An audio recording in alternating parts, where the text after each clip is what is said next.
A very good evening. You're listening to Transfer Insiders on talkSPORT with critically acclaimed comedian Jacob Hawley and one of the most criticised broadcasters at the Towers, me, Ben Fletcher. With 10 days to go until the return of the Premier League, we'll bring you the very latest on the day's biggest transfer stories. Miles Lewis-Skelly apparently paying the price for Big Bruno's arrival at the Emirates, surplus to requirements and being touted to the Premier League top six. He's got a Premier League winners medal and a Champions League runners-up medal, but the Gooners apparently want rid. Could you really see him playing against his boyhood club for Chelsea or Manchester United? Surely this isn't great business from Arsenal, is it? What say you? 03717 223344. We're in Salzburg ahead of Villa's Super Cup date with PSG. We'll be talking Newcastle. Are they a club in crisis? Is Matthias Geisler walking into a relegation battle straight away? Hate to say it, I think so. 81089 on the text or WhatsApp us on 03717 223344. You can tweet me at Ben A. Fletcher. Much else besides on this hot sunny Tuesday evening. We're talking holidays, weddings. The mighty Woking might get the odd mention. You're very welcome to the Transfer Insiders on talkSPORT with Jacob Hawley and me, Ben Fletcher.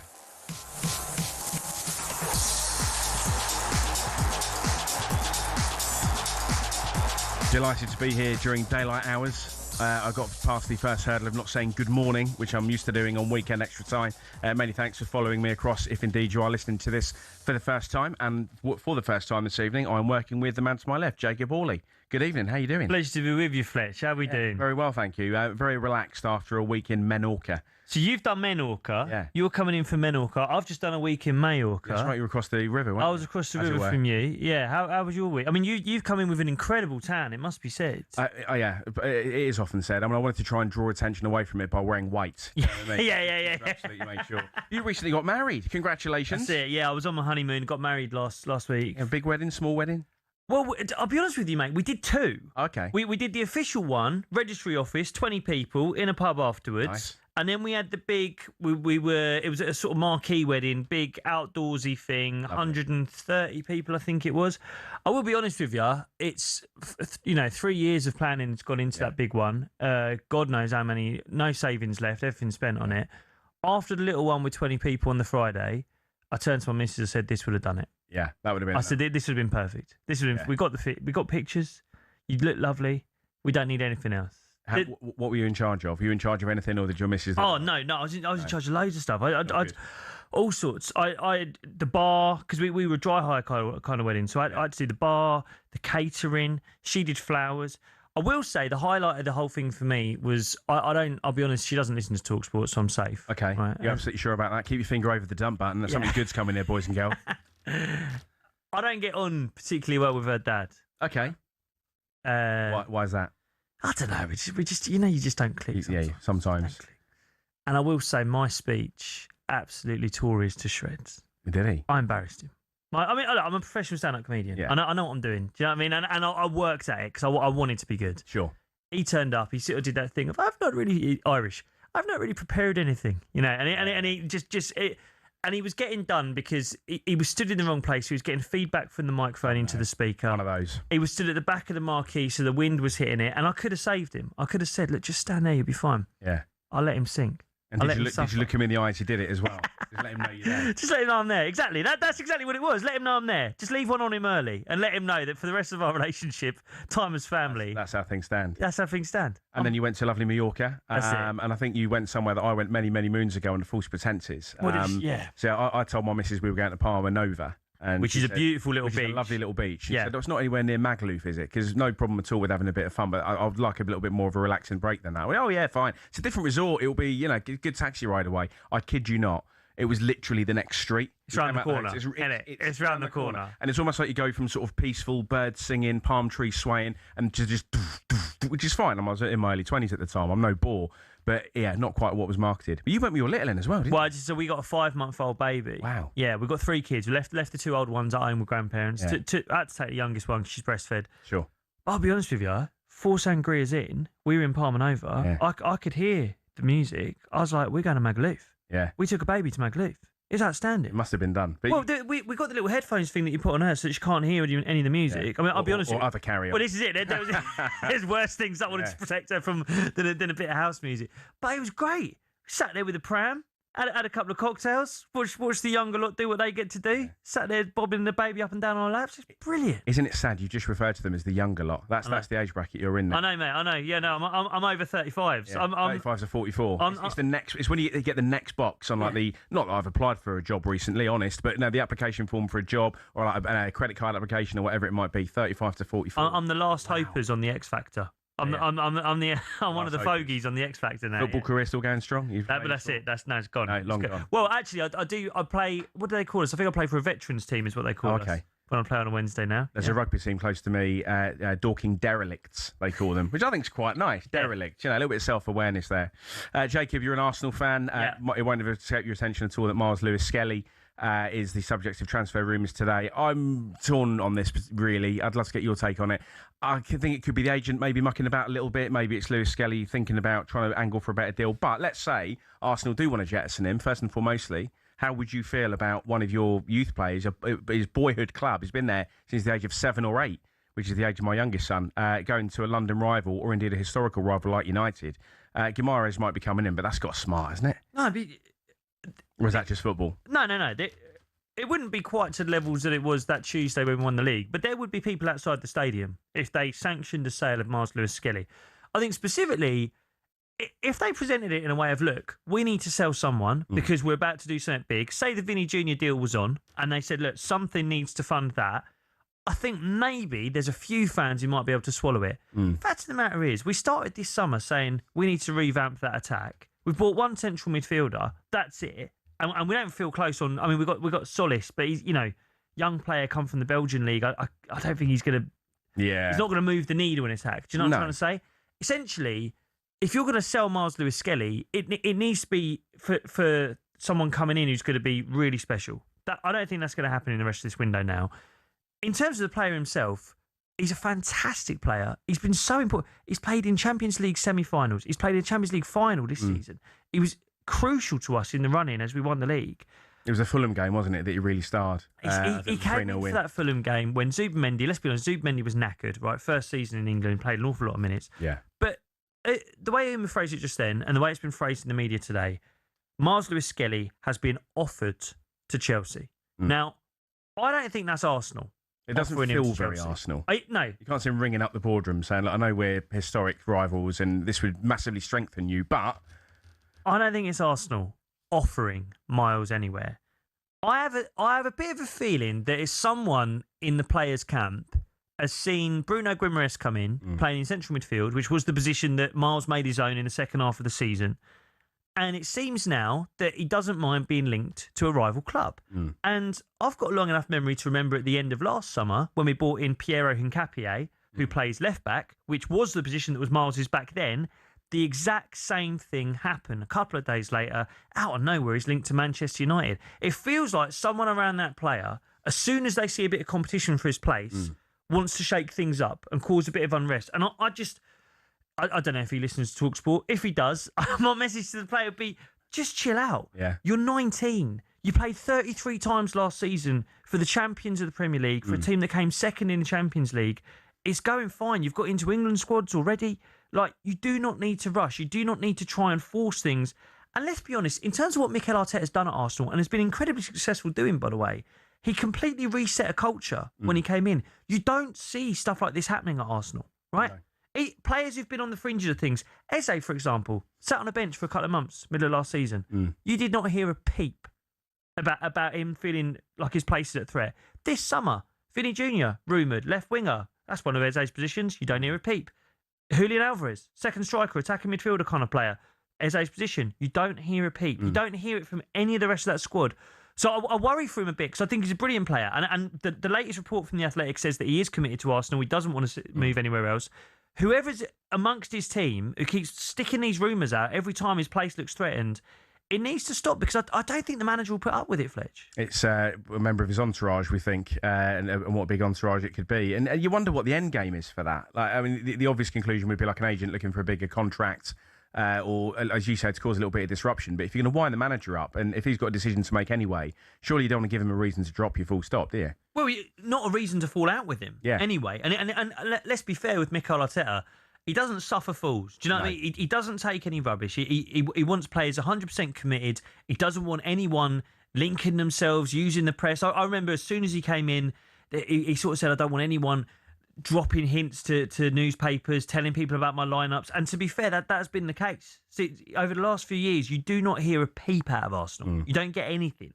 So I don't think he'll like this. And I think it's definitely in the players' interest to try and stay in that manager's good books, because you often hear these things of, Arteta doesn't give chances to young players.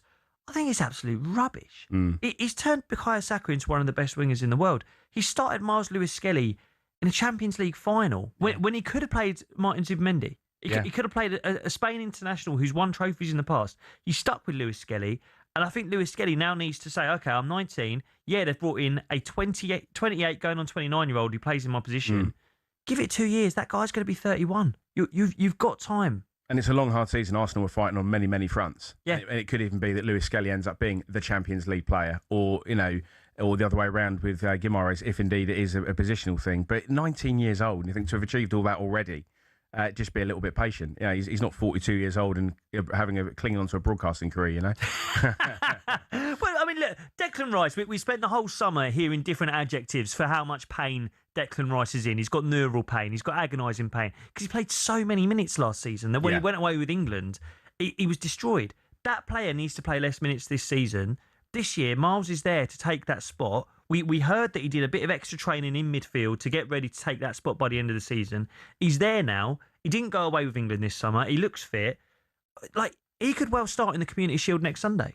Yeah. So I'd say chill out. The game time will come. Yeah, when I was 19 years old, I certainly was nowhere near football, from a footballing point of view anyway, what he's achieved. I think first year, Furby in a microwave five-a-side at University of Lincoln was about the measure of it. 03717223344. What say you? Miles Lewis-Skelly, should he stay? Should he go? Will he stay or will he go? It's the Transfer Insiders on talkSPORT.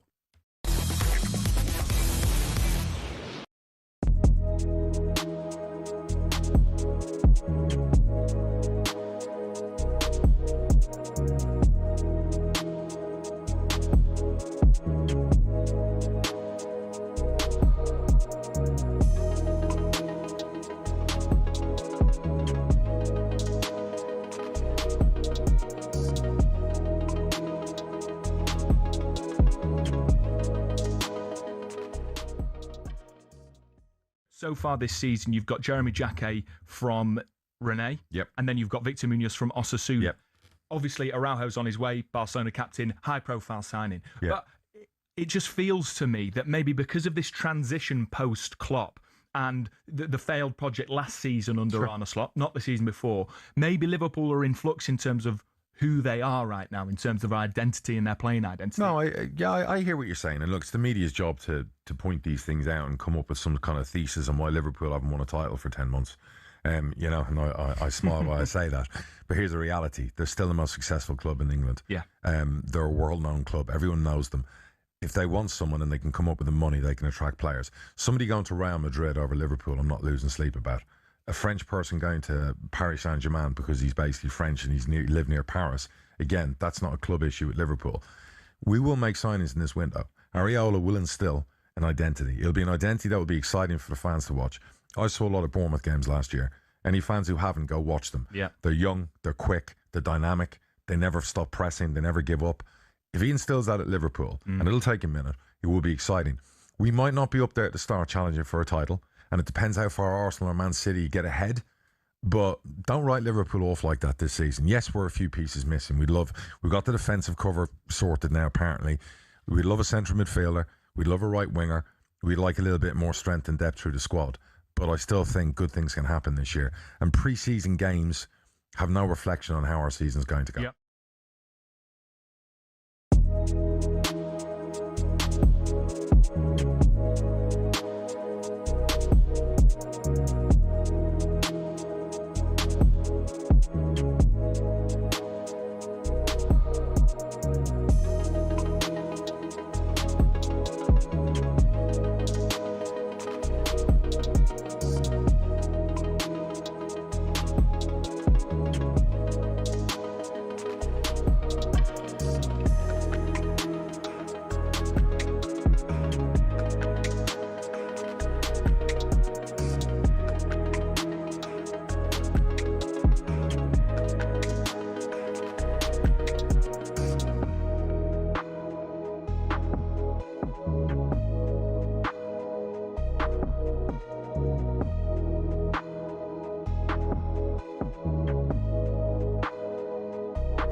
Very good evening. You're listening to the Transfer Insiders on talkSPORT with Jacob Hawley to my left and me, the man on the tin, Ben Fletcher. 03717 223344. One or two unhappy Newcastle fans getting in touch with my suggestion that the Toon could be getting relegated this season with that mass exodus at St James Park this summer. We will be talking Newcastle a little bit later on in the show, but for now it is very much Arsenal, the destiny of Miles Lewis-Skelly. What say you, Gooners? 81089 on the text. You can tweet me at Ben A. Fletcher. Or you can drop us a WhatsApp on 03717 223344. You can also give us a call. And that's exactly what Shane, the Arsenal fan, has done. Shane, a very good evening to you. How you doing? How you doing, Shane? Yeah, I'm all right, guys. How are you? Yeah, not too bad. You enjoying the sunshine? Where in the world are you? Yeah, just in Essex. So, yeah, just enjoying the fact that Arsenal are the current Premier League champions. Well done, mate. I've heard that quite a bit round. Shane, make sure you mention that in every phone call that you do this summer. Whether you're calling talkSPORT, whether you're speaking to your electricity or gas providers, get that in if you can. Yeah, I'll make sure I tell everyone. Good yeah. man. I think, do you know what? I think for all the stick that Gunners fans have had over the years and talking of bottling and everything else, I think it is only fair that you enjoy this. 100%. Because we all thought it was going to happen again, or a lot of us did. But I think actually to get it over the line, not even through gritted teeth, but fair play, Gooners. Enjoy the moment. Yeah. Enjoy the moment. What do you want to say about Miles Lewis-Skelly then, Shane? Will he stay? Will he go? Yeah, so guys, to be honest, the way you two are going on, it's like you're Miles Lewis-Skelly's agent. All the stuff that you're saying is that 19-year-old, you played in the Champions League final, just calm down. Not once has he said he wants to leave. This is a boyhood Arsenal fan. He's already come out and said that he wants to play for Arsenal, stay there. But the way you've lot are going is like he's already decided to leave. We know what social media is like these days, where someone writes a report and then everyone jumps off it. You're telling me that one of Miles Lewis-Skelly's entourage has said that Arsenal have offered him to another team. He only just signed the contract last season, so what would he be angling for? And this is the problem. You've got a nice young upcoming person, and the way you lot are going on, it's like he's some prima donna. And this is the problem, that certain players get made to look a certain way. He's a young guy. He didn't get much time. He got the time at the end, got into a Champions League final, true Arsenal boy. But if I was listening to you and I didn't know Arsenal, I would say, oh, look at him, a typical footballer. And everyone needs to remember that he's not a left-back. He's always been a midfielder. Listen, Shane, I'm a massive fan of that player. And I don't know if you remember when we beat Man City 5-1 at home, February just before last, right? Remember there was all the stuff about stay humble, and there was a lot of criticism of Miles for his celebration for the goal that he scored. You can Google my name, Jacob Hawley and Miles Lewis-Skelly. I wrote a back page piece in the Metro defending the kid, where I'm such a big fan of him and his character. It's not that I'm trying to denigrate his character, But where do you think these stories have come from?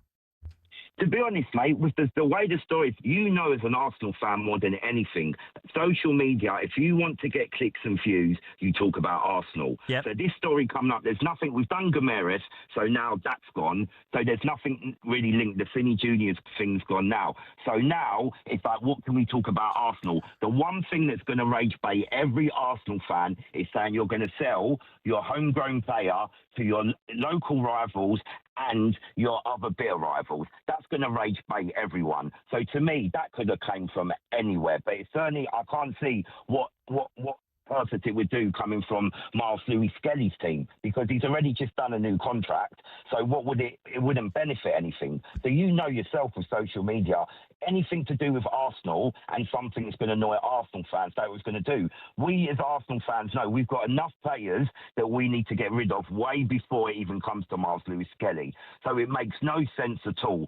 In terms of Gomeris coming, it's great, but we need at least 4 central midfielders there. We saw last season all the injuries we had. So I'm not disagreeing saying that you don't support the guy, but I'm just saying, listening to you guys the way you were talking, without even hearing the player, you're like, he needs to just take his time and rest, like there's no rush. But he never said that. So you're setting a narrative for somebody that we don't even know what he's saying. And other people listening then start to think that that player's like that when he's not at all. We don't even know. We've got no confirmation from Arsenal saying that. And like you said at the beginning, it sounds weird that Arsenal would offer to like our biggest rivals. Shane, I take on board all your points.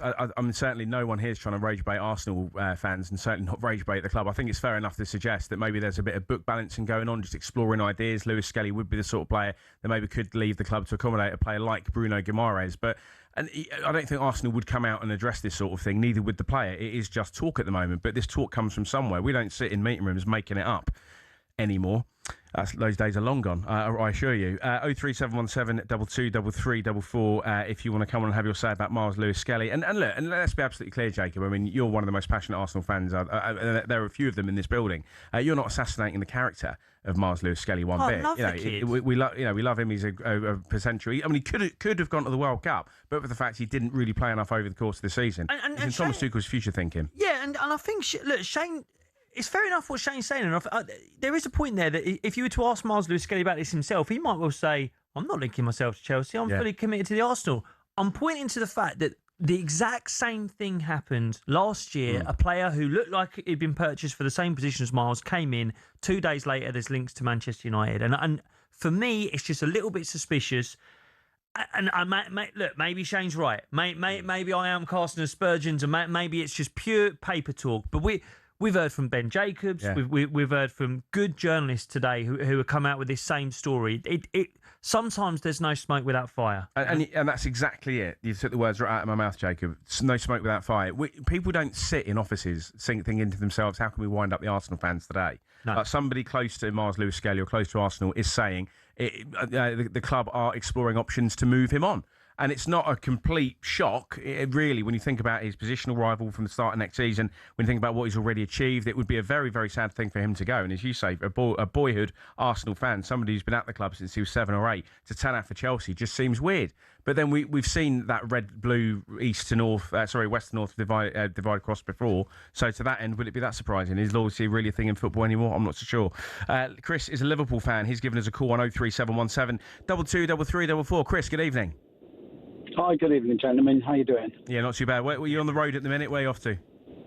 Oh, I'm only off to pick up my daughter. It's the joys of doing a 9 to 5 at work, and then my daughter demanding to go everywhere. Single dad, full custody. She's the boss of the house.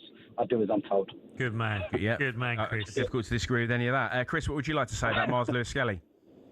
I sort of understand where the Arsenal fan was coming from, but I kind of disagree with the aspects of people such as yourselves, journalists, that there's no aspects of aspersions.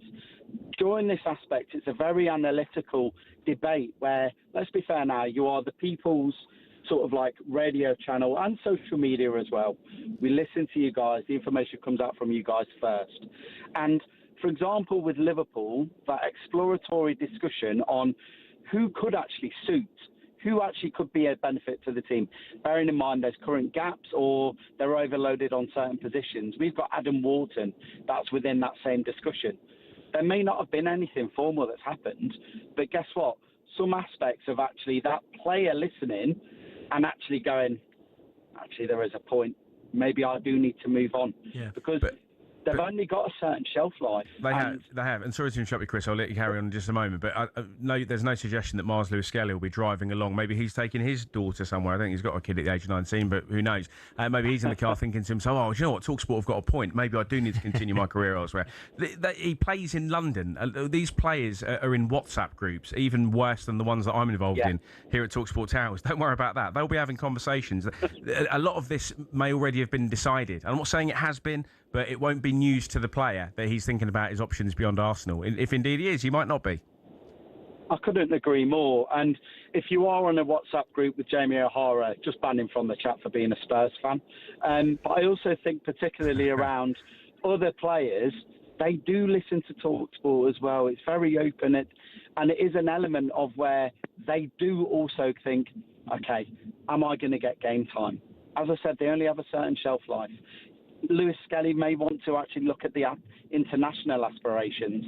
So then when you do look at a team like Chelsea, who's got a great manager, very innovative in how they are now looking to recruit, with also bringing in that more senior players as well, such as Daniel Welbeck and Jordan Henderson, they could be a real good team and genuinely challenge for titles this season. So guess what? Yeah, I understand it and commend him if he ever does decide to make that move. I mean, for example, when the conversations came out from talkSPORT about Adam Wharton, I would love for that to happen. I would love for Alexis McAllister to go. I think he's lost his legs now. And after the World Cup, he's just not there anymore. So these things are actually what talkSPORT challenge. And it's going, indeed. Would he be suitable? So keep it up. And hold it to account. Well, thank you for that. I'll certainly try and do my bit. Chris, the Liverpool fan, thanks for your call. 03717 22 3344. I don't think for a minute that any fan would sort of cheerlead a player moving to a rival, and nor would they be bothered about international careers and that sort of thing. But that's a very, very valid point as well. If Miles Lewis-Skelly has looked at that 2026 World Cup, maybe he's got one eye on Euro 2028. Is there any part of his thinking in the region of or in the vein of, well, I'm not going to be going to the Euros under Thomas Tuchel, assuming he's still England manager, when there's no reason to assume he wouldn't be, unless I do move across London or to Manchester United. But not to Chelsea. What was the word that Chris just used to describe Chelsea's recruitment? Did he say innovative? Innovative. Creative is the word I'd use personally. Creative. Basket case is the word I'd use. What's he talking about? But there's no guarantee. There's no guarantee of minutes there either. No guarantee, mate. They'll put him on an 11-year contract. Within 2 years, they'll be trying to flog him to Germany. They'll have about 6 other players in the same position as him. He's talking about they've got a good coach. Yeah, till Christmas, till he gets fed up and they replace him with someone else. Then they replace him with someone else in February. I can't believe this chat with Chris. I've got to say, I smelt a rat when I heard the southern accent and the Liverpool fan business. And then when it started bigging up Chelsea, it was madness. I see your point that Miles might be thinking, look, I need to get in that England team. The problem for Lewis-Skelly, I think, if you really want to play for England, I'll be honest, you should have stayed at left back. Because that's the hole in that. Look, Nico O'Reilly's in there, but for me, I really like Nico O'Reilly in midfield as well. I think he's really good in midfield. If I was Miles Lewis-Skelly, I'd be looking at that left back position. Luke Shaw's kind of out of there now. Jed Spence probably better on the right hand side. Nico O'Reilly's there, but can also play in midfield. I think if you're going to try and set a place for yourself in the England team now as a central midfielder, you're battling with 26-year-old Declan Rice, 23-year-old Elliot Anderson. It's a tall order. Alex Scott's going to be in there by the next Euros. It's not easy. No. You know, you might try and get in that squad, fair enough, but to get in that team is going to be really tough over the next few years. Yeah, it is. I mean, and it may not even be as cool to try and stay at left back, as you say, so he's got to fight against those elements as well.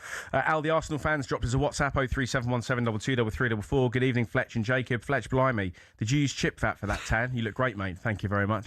Tesco own brand, actually. Other supermarkets are available. And it's the kids one as well, Factor 50. It works just as well on adults, as you can see. It's a first for me seeing you together, and so far I'm glued. Thank you. Jacob summed up to Miles Lewis Skelly beautifully. I would say 99% of Gooners would agree, mate. MLS isn't going anywhere. Looking forward to the rest of the show. Thank you. The Arsenal fan, drop us a text as well. 81089, 50 pence plus normal sending charges apply, or you can drop me a tweet at Ben A. Fletcher. It's Jacob Hawley. It's me, Ben Fletcher. The show's called Transfer Insiders, and this is talkSPORT.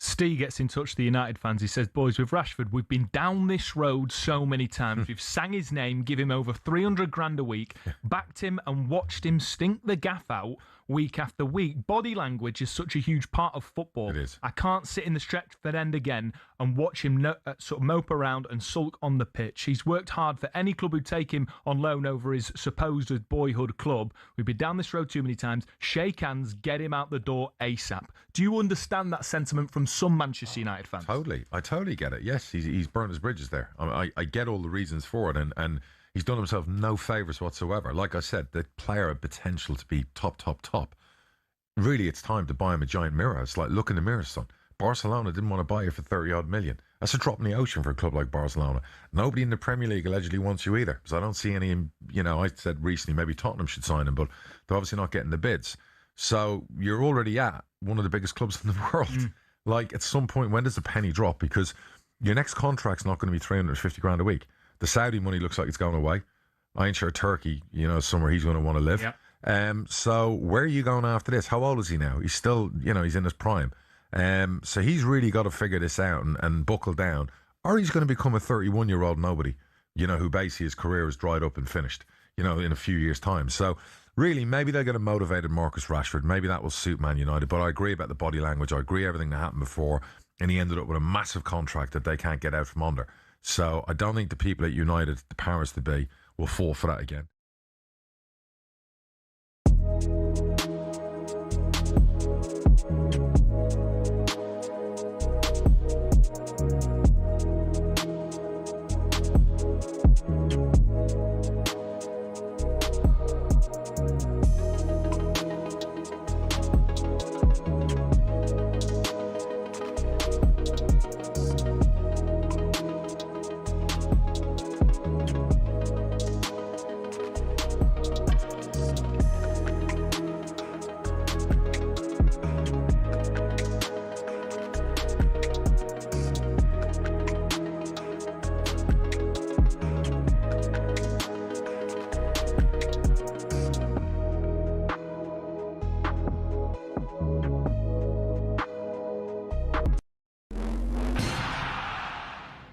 Fancied having a beer in the stands while watching your team at the Emirates, or at Anfield, or at Stamford Bridge?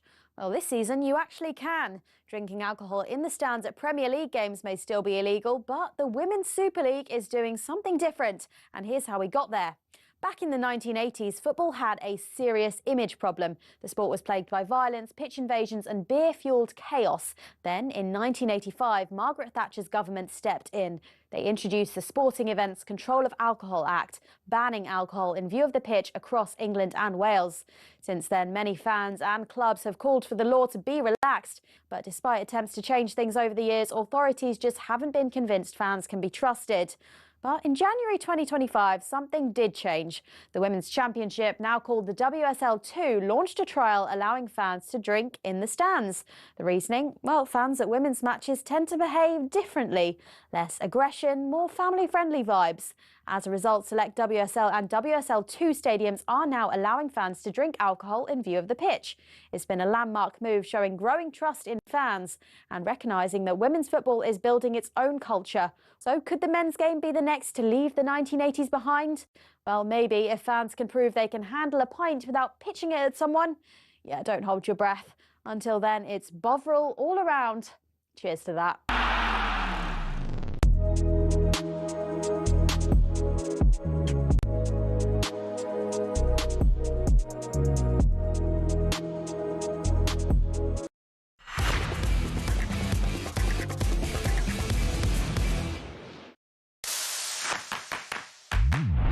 left-hand side of the penalty area. Low ball in. There's number 3. Morgan Rogers tapping in from Buendia's cross. And if there was ever any doubt, it has now been erased. And the name on the trophy is Aston Villa. It's a test. Where's every team at? Where are PSG at? Yeah. Might have all their players available. What's their fitness like? It's a nervy-looking run-up from Gabriel. Left-footed. He's missed it.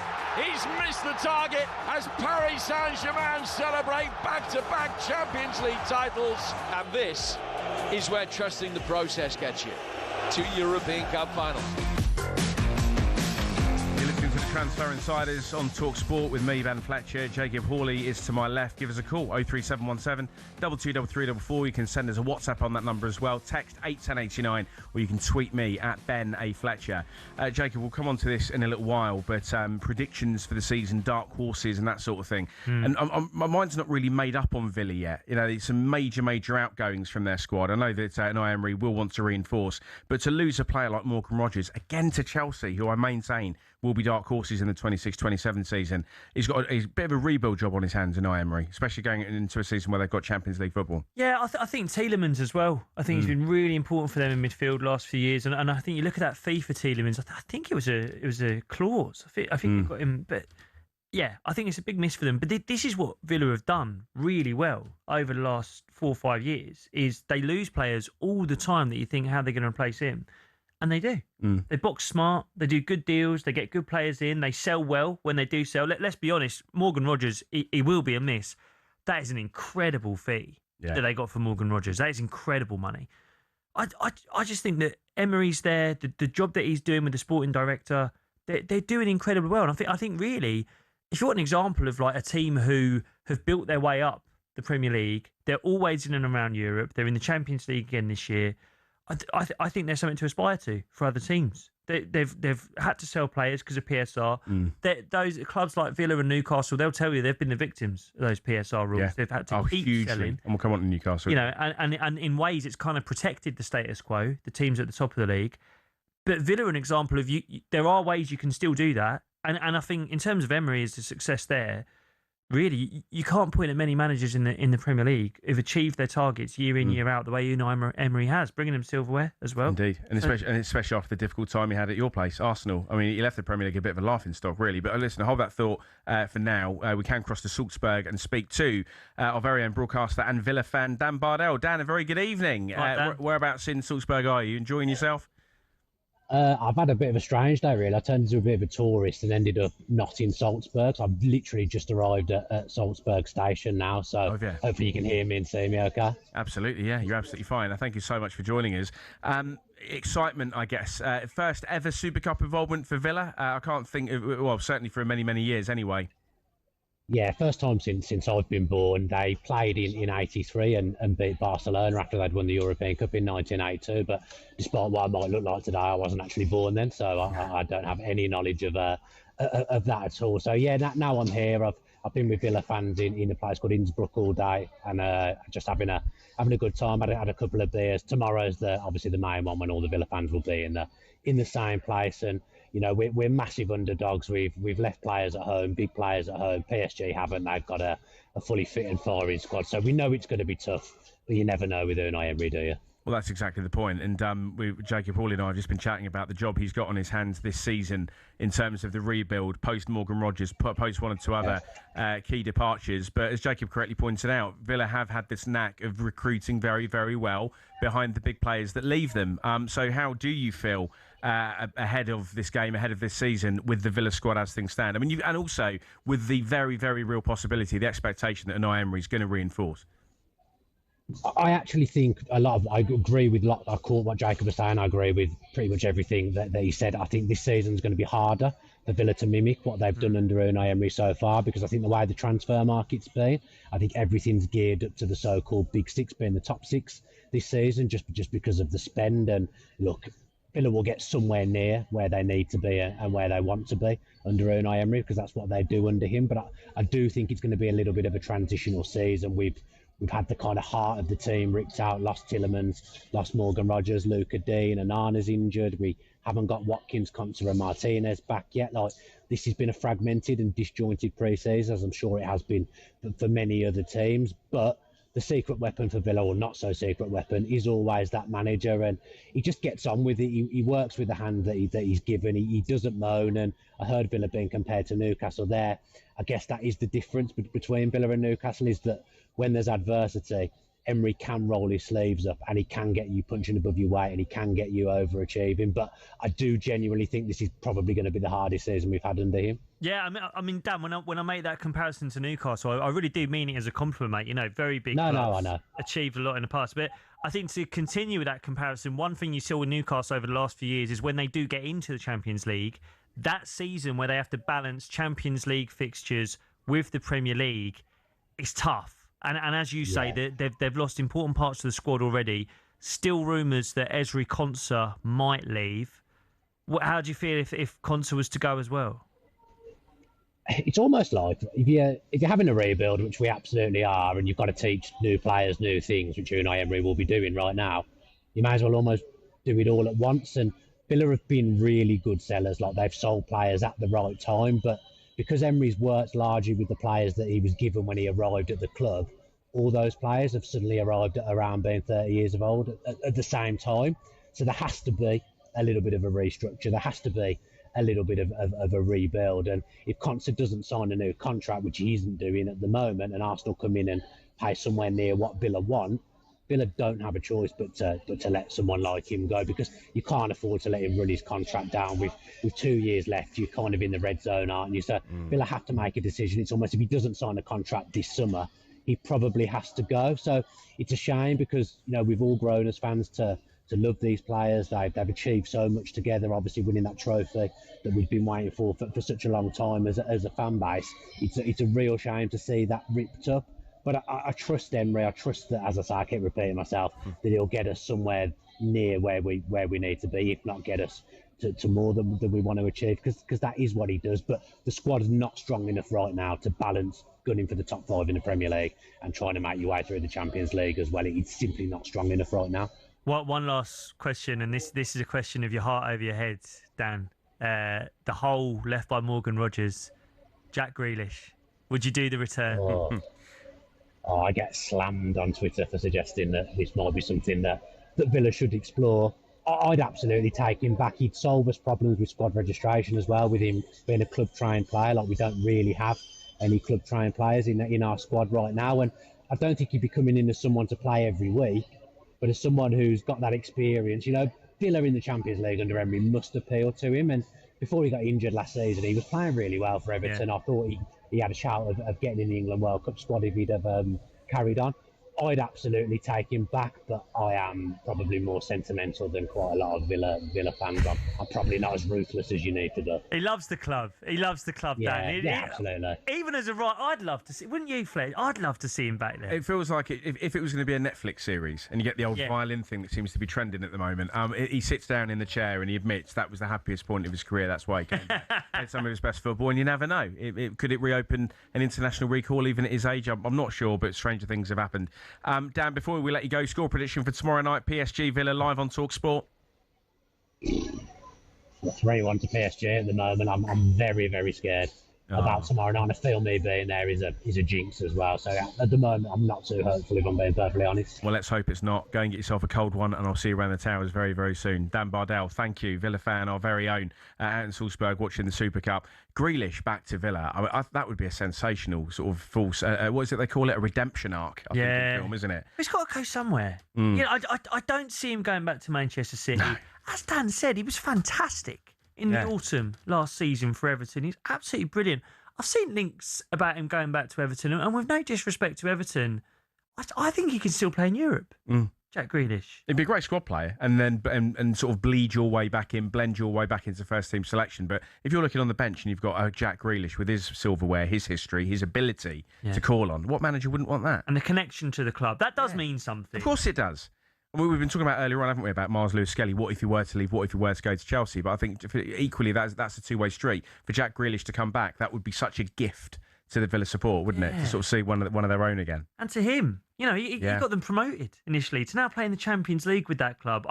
That'd be a nice footballing story if that could happen. It would be great. In a world where there are very few good footballing stories at the minute, heartwarmers, that would certainly be a very, very good one. Jacob, thank you very much indeed for the time being. Anthony O'Rourke has been in touch on WhatsApp 03717223344. Villa did the worst piece of business. You're overlooking what actually happened. They received 115 million for Rodgers. They spent over 50 million on Garnacho. So they lost Rodgers. They've got Garnacho on the left and only 60 million in the bank.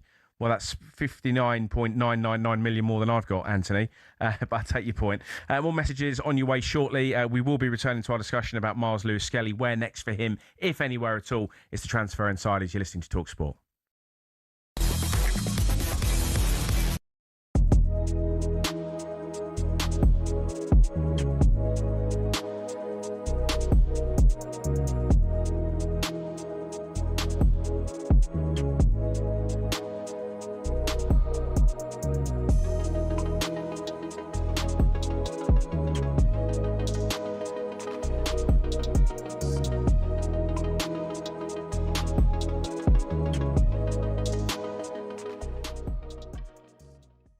I know Salah didn't play as much last season, but to not have Mo Salah, you know, your talisman, like, who's going to take that? No, Isak should, but he's right to call it there, Egan. His injury record is horrendous. If he gets injured again, touch what he doesn't, who's the striker? Gakpo, false nine? Apparently they're in for Bacola.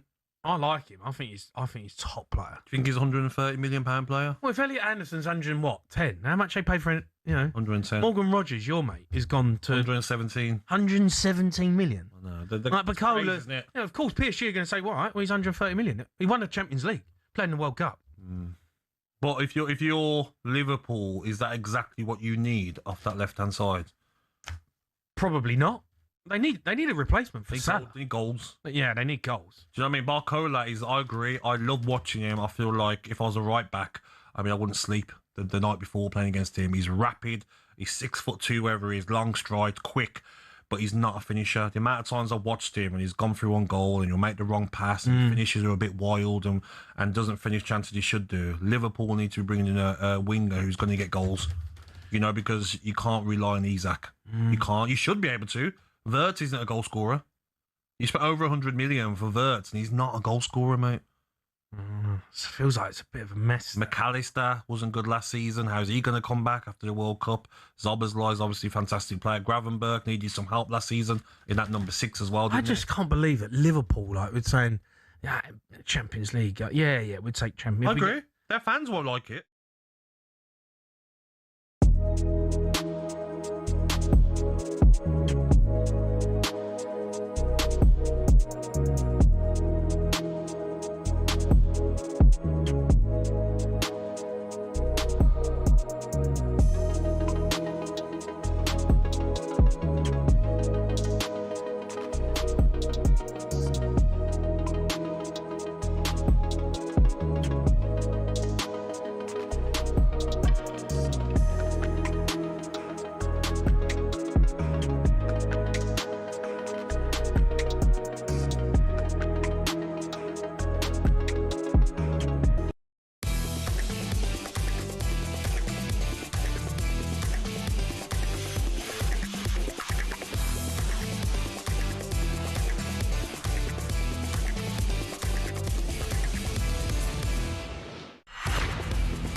Good evening. It's the Transfer Insiders on talkSPORT with me, Ben Fletcher, and Jacob Hawley to my left. 03717 223344. Callers, WhatsApp, send us a voice note.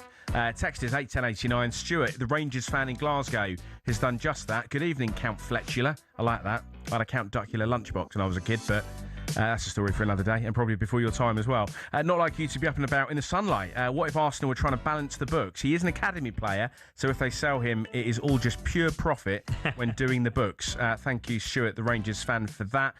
Dre the Gooner, I don't think MLS is going anywhere. Yes, I think Bruno will start on the left, but I also think he's there to help provide cover for Rice. So Miles Lewis-Skelly will get his time in midfield. Thank you, Dre, the Gooner fan. More of your messages on the way shortly on Transfer Insiders on talkSPORT. Arsenal are not the finished article. Yes, they're the defending Premier League champions, but football moves very quickly. Yeah. The Premier League moves very quickly. And what are the areas that you think Arsenal needs to improve on, and who and where and why? That's the forward line. Always It's the crazy thing about this summer is if you said to any Arsenal fan in May, what do you need to do, especially after that Champions League final? I think when we came up against PSG, they got Kvaratskhelia, who obviously wins the penalty, Ousmane Dembele, Desiree Doué, Bradley Barcola comes on, and I think, we looked at our options then. Havertz got a good goal in that game, but Havertz, Gyökeres, obviously Saka's been injured for what feels like years now, 18 months really, since that big hamstring injury he had. Martinelli's been there a long time. Trossard's gone. And I think actually that selling Trossard, I'll be honest with you, Fletcher, if I'd known the way the summer was going to go, I don't think I'd have wanted us to do that. No. I thought he was one of our best players. The decisive goal against West Ham in April to help us win the league. In the World Cup for Belgium, I thought he looked absolutely fantastic. I know he's 32, but I really think he's the best that we had on that left-hand side.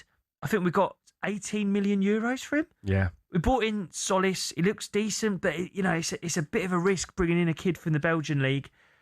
I don't think that forward line looks any stronger than it did last season, and there's a lot of players in there I still got question marks over. Yeah. The midfield, I think Bruno Guimaraes is an incredible signing. I really think it's brilliant, top tier. In terms of all the midfielders that have moved this summer, for me, he's the best one. Better than Elliot Anderson. I think he's that good. Better than Elliot Anderson. I think he is. Yeah. I think Newcastle fans will tell you the same. I think he's an absolutely brilliant midfielder. The defence is the defence. Everyone knows Arsenal's defence is top tier. Keeper's brilliant. It's just the forward line. Yeah, that's one thing they have improved on over the years. I mean, how many times? I think it was the 2010-11 season under Wenger, and they were saying, why have they not signed Gary Cahill? And it was always the conversation, the debate on talkSPORT. The rage baiting, as someone put it earlier, was all about Arsenal's defence, but it's almost like they've kind of flip-flopped it a little bit, sorted out at the back, which is what you should do, maybe looking a little bit light up top. But there's still time. Let's hear now from Gabby Bonlahor on Breakfast earlier today, talking about Arsenal's attack. Some Arsenal fans won't like that, but I look at Arsenal last season. Yes, Gyökeres, with the help of a few penalties, got 14 Premier League goals. Martinelli, 8. Saka, 7. Madueke, 3. Maybe they start Arsenal this season with a front three of Saka, Gyökeres, and maybe Solis off that left-hand side, maybe, who's been a replacement from Club Brugge for Trossard. But still, it doesn't really excite me, Arsenal's front three, to be honest. So Gabby Bonlahor there saying that for him, Arsenal rank 4th for quality in the attacking areas. It's not exciting at all. And I think the 3 he put above were Chelsea, City, and who was the other one? Manchester United as well, which I think is probably fair in terms of where they sit. Does it matter if you're boring and winning stuff? Would you rather that or be exciting like Blackpool under Ian Holloway and get relegated? Well, I'd push. I don't think we were boring, to be honest. I think there was times we lacked quality in attack, but I didn't think it was necessarily boring. I do think they need to upgrade there, and I think it is actually a compliment on Arteta that he managed to win the league with the options he had up front. It's really not great. I don't think Gyökeres starts for many other top teams, let alone Premier League teams. I don't think he starts. Havertz was barely fit at all last season. Same for Saka. They were swapping Martinelli for Trossard. Noni Madueke. I mean, England fans have watched Noni this summer. I don't think there's many who are saying that's why Arsenal won the Premier League because of that guy. Yeah, fair. I really think it's a testament to Arteta's coaching skills that he managed what he did with those forward options. They obviously went for Rodgers, didn't want to pay the money Chelsea did. They did their best for Vinny Jr. That's always going to be a tough deal. And I think they were right to try and do it. Now, I mean, you look around, Fletch, what's left? Yeah. What's out there now, really? I mean, and I think we're at a funny time in the Premier League. It was only a few years ago you had Sadio Mane, Heung-min Son, Mo Salah at his peak. Now, like, who are the best wingers in the league now? You used to have Mahrez. You used to have Grealish at his pomp. Yeah. Now, what have you got? Like Doku, I guess. Yeah. Gakpo at United, Mbumu, decent. Like, there's not much out there. This is the reality of the Premier League now. I do wonder a little bit about whether the Premier League has become so tough to play in. Defences are so good. Coaches are so organised. You see so many low blocks. Do the best attacking players look at Europe and go, it's easier for me over there? Yeah. Someone like a Michael Olise, kid who grew up in London. He's playing in Germany. Yeah. Jude Bellingham, grew up in the Midlands. He's at Real Madrid. Like, don't get me wrong, these are amazing players who could pick their clubs. But I do think it's interesting they've not picked Premier League clubs. You know, and top attacking players don't seem to want to be in the Premier League. We've got Erling Haaland, but where's all the great wingers nowadays? Yeah, it's an absolutely fair point. And I mean, English football has always been sort of defence first, hasn't it? But I think it's become so good. And also, I mean, you and I may joke and say the weather's a lot better in places like Real Madrid than it would be Birmingham. And I think the lifestyle is probably a factor for those players. But yeah, you're going to get goals, you're going to get goal bonuses, you're going to get more opportunities if you do play abroad. And maybe that is something that we have to accept. But all the more frustrating then for Arsenal that you feel like just one more signing, one more like marquee signing, someone up top from elsewhere could really be the difference in terms of them defending their Premier League. Yeah, and for me, it's an open Premier League, wide open. I think it's wide open. I think Arsenal. I'm not saying that Arsenal aren't going to defend their title, but there is no standout candidate. Arsenal have got the stability. They're obviously defending champions. They look good, but there's no major runaway threat. I don't think. Not to say they won't win it by 10 or 11 points, because who knows what will happen. But it doesn't look like for me there is an overwhelming. They're definitely going to do it this season. See, maybe this is just the fan in me, but I look around and I say, right, Arsenal compared to last season, I think will be a lot better. I think Saka's fit. Havertz is fit, Ødegaard's fit. All of them were injured for huge parts of last season. That for me, there are three best attackers. They started one Premier League game together. They come into the season fit. We've added Bruno Guimaraes. We're better than we were last year. Manchester City have lost Pep Guardiola, the best coach in history, in my opinion. Looks like they're going to lose Rodri, who, let's be honest, is the best midfielder in the world. So they're worse. They'll be weakened. Liverpool, unknown. I don't think that squad looks ready. No. I don't think it looks ready for the Premier League. You look at the defence they're turning out. I still think they've got a lot of work to do. Liverpool, new manager. Look, there were times last season they looked really poor, but I think they'll get better. But I still think there's questions. Chelsea are your dark horse. They're my dark horse. They're Jason Cundy's dark horse, would you believe? I've seen signs. Yeah, I've seen signs, Jay. They're Rory Jennings' dark horse, would you believe? I know. Who could believe that? Basically, I just think Arsenal's still good. A lot of the other teams is big question marks now. So I think Arsenal are heavy favourites next season. We shall see. 03717 22 33 44. Where has that hour gone? It is the Transfer Insiders on talkSPORT with me, Ben Fletcher. 03717 22 33 44.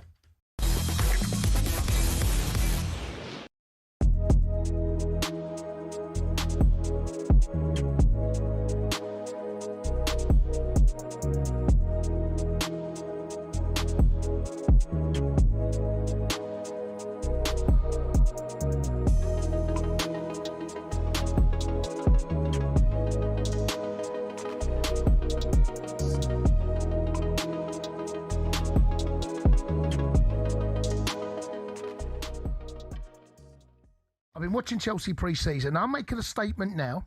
There is no reason why Chelsea cannot win this title. In fact, I'm going to say it. Chelsea win the title. Oh! Chelsea win the title. There is something about Chelsea. There is something about what we have got a cheat code. I'm not proud to say this, but we can go and win the title for a number of reasons. One, have you seen our front three? João Pedro, Morgan Rogers and Cole Palmer. Cole Palmer's at a rest. He's been absolutely flogged. João Pedro's had a rest. Our midfield, the recruitment at the back, looks like almost certainly we're going to be playing a three at the back with someone called Xabi Alonso that knows how to win a title. One game a week. We saw how beneficial that can be when Conte took over Chelsea. Went to three at the back. Chelsea win the title. History is going to repeat itself. No, I never go out on a limb and talk like this about Chelsea. I said Arsenal win the title for the last 3 seasons, and eventually they did. I'm going Chelsea. You Gooners, you should be fearful of Chelsea. Yes, you're favourites, and I get it. And you've got an unbelievable team, and you've proven why you're the title holders because you deserve it. But I've got to tell you, there's a cheat code, and that cheat code is Chelsea playing 1 game a week, and we have a manager in Xabi Alonso who knows how to win a title. There are only 2 managers that can win this title that have won a title in the past, and that's Xabi Alonso and Mikel Arteta. Liverpool, new manager. Andoni Iraola doesn't know how to win a title. Spurs, De Zerbi. What's De Zerbi won? What's he won? Where's the noise? There's a noise. There we go. There we go. There you go. Carrick. What's he won? There you go. There we go.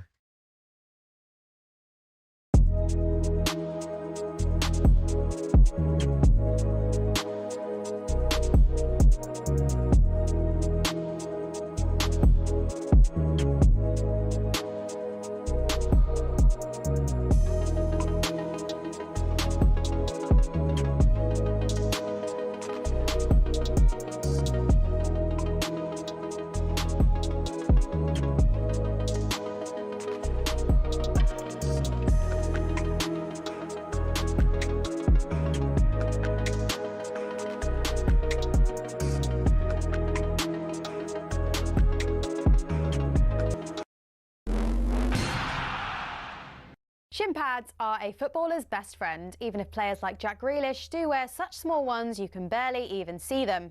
But what's the story with shin pads, and are there any rules on how big they should be? It all started with cricket, actually. Cricketers had been wearing shin pads since the 1700s. They'd been introduced not for leg protection, but instead to give batters a strategic advantage. The idea was that batters could put their leg pads in front of the wicket if they missed the ball, preventing them from being bowled out. Obviously, that all changed when the LBW rule came in, but that was the theory behind them. It was thanks to this guy that shin protection made its way over to football. Meet Samuel Widdowson. He was a cricketer and a footballer. He played for Nottingham Forest back in the late 1800s, and he wanted a way to protect his legs from nasty tackles.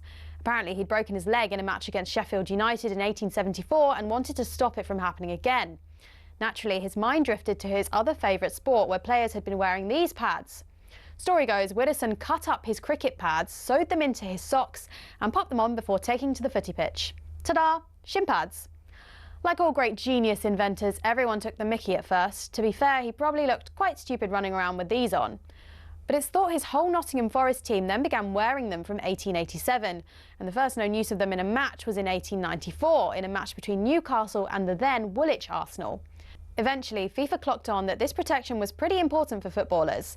Multiple studies have shown wearing shin pads clearly reduces the risk of players getting lower leg injuries. And so in 1990, basically 100 years after Widdowson first put them on, shin pads were made compulsory. It became a part of Law 4 of IFAB. That's the body responsible for setting the laws of the game internationally. But the law doesn't actually specify anything about measurements of shin pads. It just says pads must be made of a suitable material and be of an appropriate size to provide reasonable protection. It's really vague, and players can get away with a lot. A lot of grassroots clubs are choosing to ban micro shin pads for obvious reasons, though, especially after a 15-year-old player from Penistone Church broke his leg while wearing them. Still no change from IFAB, though. That's why Grealish and co can still get away with these ones, which are no bigger than a credit card and which seem to offer little to no protection whatsoever.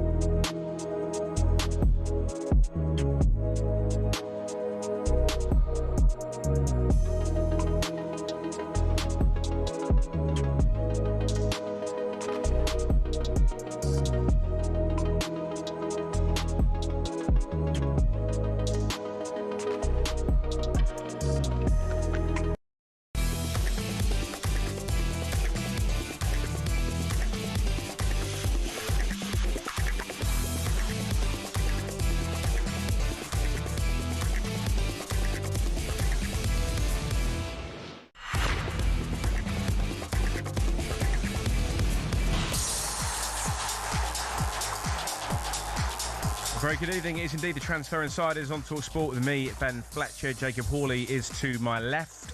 And we've had a message from Stevie Gibb. He's not a happy boy. He says, please shut up about Arsenal. Southern radio ruining talkSPORT. Well, how about a text about Liverpool then? Paul's been in touch. What's happened to Liverpool? We used to search for players around the £35 million bracket and turn them into superstars. Suarez, Salah, Mane, Firmino, etc. Why are we now looking at £100 million players all the time? Well, fair question. Landscapes change, the power balance changes, doesn't it? And now let's talk Newcastle, because I did say at the very, very top of the show, I think with regret, I think there is a chance they will be in a relegation battle this season. Too much uncertainty. I think they could well occupy one of the bottom three places. I just think how Guimaraes going, it fills me with a little bit of dread. You see what happened at West Ham last season. No club is too big to avoid the drop. And I hate to say, I don't think that, I'm not saying they definitely will go down. I just think they will be in that conversation until very, very late on in the season. I don't see them being safe. It's incredible to think. It's just over a year ago. They just won their first trophy in a very long time. Isak was still there, still had Anthony Gordon, still had Tonali in midfield, still had Bruno. And they just qualified for the Champions League. Yeah, a mass exodus. I mean, and you're right to mention Gordon as well. It'd be so interesting to see how they recruit now under their new manager. Lee's been in touch. What does Ben Fletcher know about football that he thinks Newcastle will be in a relegation battle? Come on, absolutely useless. Where was his negativity when Regis Lebris took over at Sunderland last season? Come on. Well, Lee, thank you for that. I think the difference is most people did expect Sunderland to go down, but they're not in the catastrophic state that their nearby rivals are now in. Tell you what, let's continue this with our Newcastle fan who is a very, very important part of talkSPORT.com. Jack Cunningham is on the line. Jack, lovely to talk to you. Where in the world are you? I'm in London, Fletch. Oh, in London, down the road. Holiday. Well, one of the pleasant ways to come into the conversation as well. You talking about us going down, so let's go. Oh, Jack. He was having such a good evening, wasn't he? No, look. I was actually. Yeah, it was lovely weather. I was going for a nice walk, and then there we go. And you told me I was going down. All right, no worries. On a serious note, it must have crossed your mind at some point. You know, Eddie Howe gone, Anthony Gordon gone, Bruno Guimaraes gone. No real signs of like marquee signings coming in to back them. Heading into this season, what really, where is your head at in terms of league finish? Yeah, I'm excited. You're excited? I'm excited. Genuinely excited, right? I think that I was more worried if Howe had remained at Newcastle because it had gone stale. There was no signs of a life in the second half of last season. He also could not win without Bruno Guimaraes. Like, literally impossible to win without Bruno Guimaraes. It wasn't... Obviously, we understand how good Bruno is as a player. I think he's the best player I've seen play in black and white, to be fair. But other teams don't have their best players sometimes, and they find a way to manage to actually get points on the board, and he couldn't. He literally couldn't. I think it's different now with Jaisler. He's never had Bruno in his team, so he hasn't got that to worry about. I'm enthused. I'm genuinely enthused. I understand why people maybe do think that Newcastle are going to struggle and it could be a really bad season. But I think that when you look at what Jaisler's achieved in his career, fair enough at Salzburg and Saudi Arabia, but he's managed two entirely different dressing rooms, one full of young, talented European players, the other full of big egos on huge wages, and he managed to mould them together to win sort of back-to-back Asian Champions Leagues. The football that he plays is fast, it's aggressive, it's vertical. It's exactly what Eddie Howe used to be. But by the end, you know, Howard totally ran out of ideas. It was the right decision for him to go. It was probably just the wrong time, more so than anything. And in the end, look, I'm pleased it's happened before he ends up tarnishing his legacy. And, you know, he got booed out, say, in November. If you ask any Newcastle fan, right, not many thought he would make it through this season, which I think is quite a damning indictment of the state it got to. Jack, you mentioned there, right decision for how to go, maybe wrong time. I've got to say, looking on from the outside, he's the best Newcastle manager I can remember in a very long time, right? He got you the trophy, got you, was it 2 or 3 runs in the Champions League? Two Champions League runs, yeah. 2 Champions League runs. Obviously, you mentioned Bruno Guimaraes there. There's other players who came in and improved massively under Eddie Howe and then was sold for good profits as well. You know, Isak, obviously not popular at St James's Park, but you got him in. Eddie Howe improved him an awful lot. I guess my question is, do you think in time people will look back at Eddie Howe's reign as Newcastle manager and say they were the good days? I think people look back at anywhere now. I don't think this tarnishes his legacy whatsoever. I think it was just finished. You know, sometimes a good thing comes to an end. And you're watching... The big thing for me is you're watching him on the sidelines, and he looked absolutely broken. He looked totally out of ideas towards the end of last season. And then I think he's been told that, look, Tonali and Gordon are going. I think we kind of knew that anyway. But then I think the final straw was for him, right, well, Bruno has informed him that he wants to leave. You know, Bruno and Howe were extremely close. And so Bruno probably went to Howe before anyone else and said, you know, I feel like time's come, Gaffer. It's time for me to move on.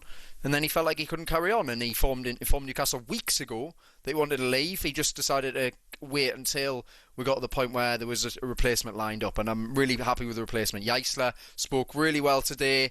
I think that the fans are going to be right behind him. Look, that first game against Liverpool is a big game. Of course it is. I'm not expecting to win. I just want to see signs of positivity. I want to see signs of life. I want to see encouraging signs, as it were, that Newcastle are... There's something to hang my hat on here, that Jaisler knows what he's doing, and this is a total different change in transfer policy as well. We're signing young European talent. It kind of feels like we're signing players who, if we'd waited another season, we probably wouldn't be able to get them. So we've took a little bit of a leap of faith with Stur, Bamba, Torre, Hornicek, the goalkeeper. I mean, we need a new goalkeeper. My God, Pope was finished. Get him out. But yeah, Hornicek. he can't be worse than Pope in that sense. And then I think with Bamba, Sturr, Toure, what I've seen so far in pre-season, they look like they're going to add something to this Newcastle side. Probably do need a little bit more experience added, but overall, I think I like the change in transfer policy. Look, we missed out on Højbjerg as well. That obviously has been turned into this like, oh, he's rejected us again. Oh, he has, hasn't he? I mean, has he well, not? yeah, but the way you see it is, but the way I'd also see it is the fact that ultimately he asked for mad wages and a long contract. So in the end, Newcastle have decided, well, no, we're not going to do that. We're going to be sensible. We're going to step away. So I don't think it's actually the way that is going to be perceived. But I get the way, I understand that's how the media are. They're going to want to make it look like that. That it's another rejection for Newcastle or it's rejection FC. Actually, in the end, I don't think it's the case for Højbjerg.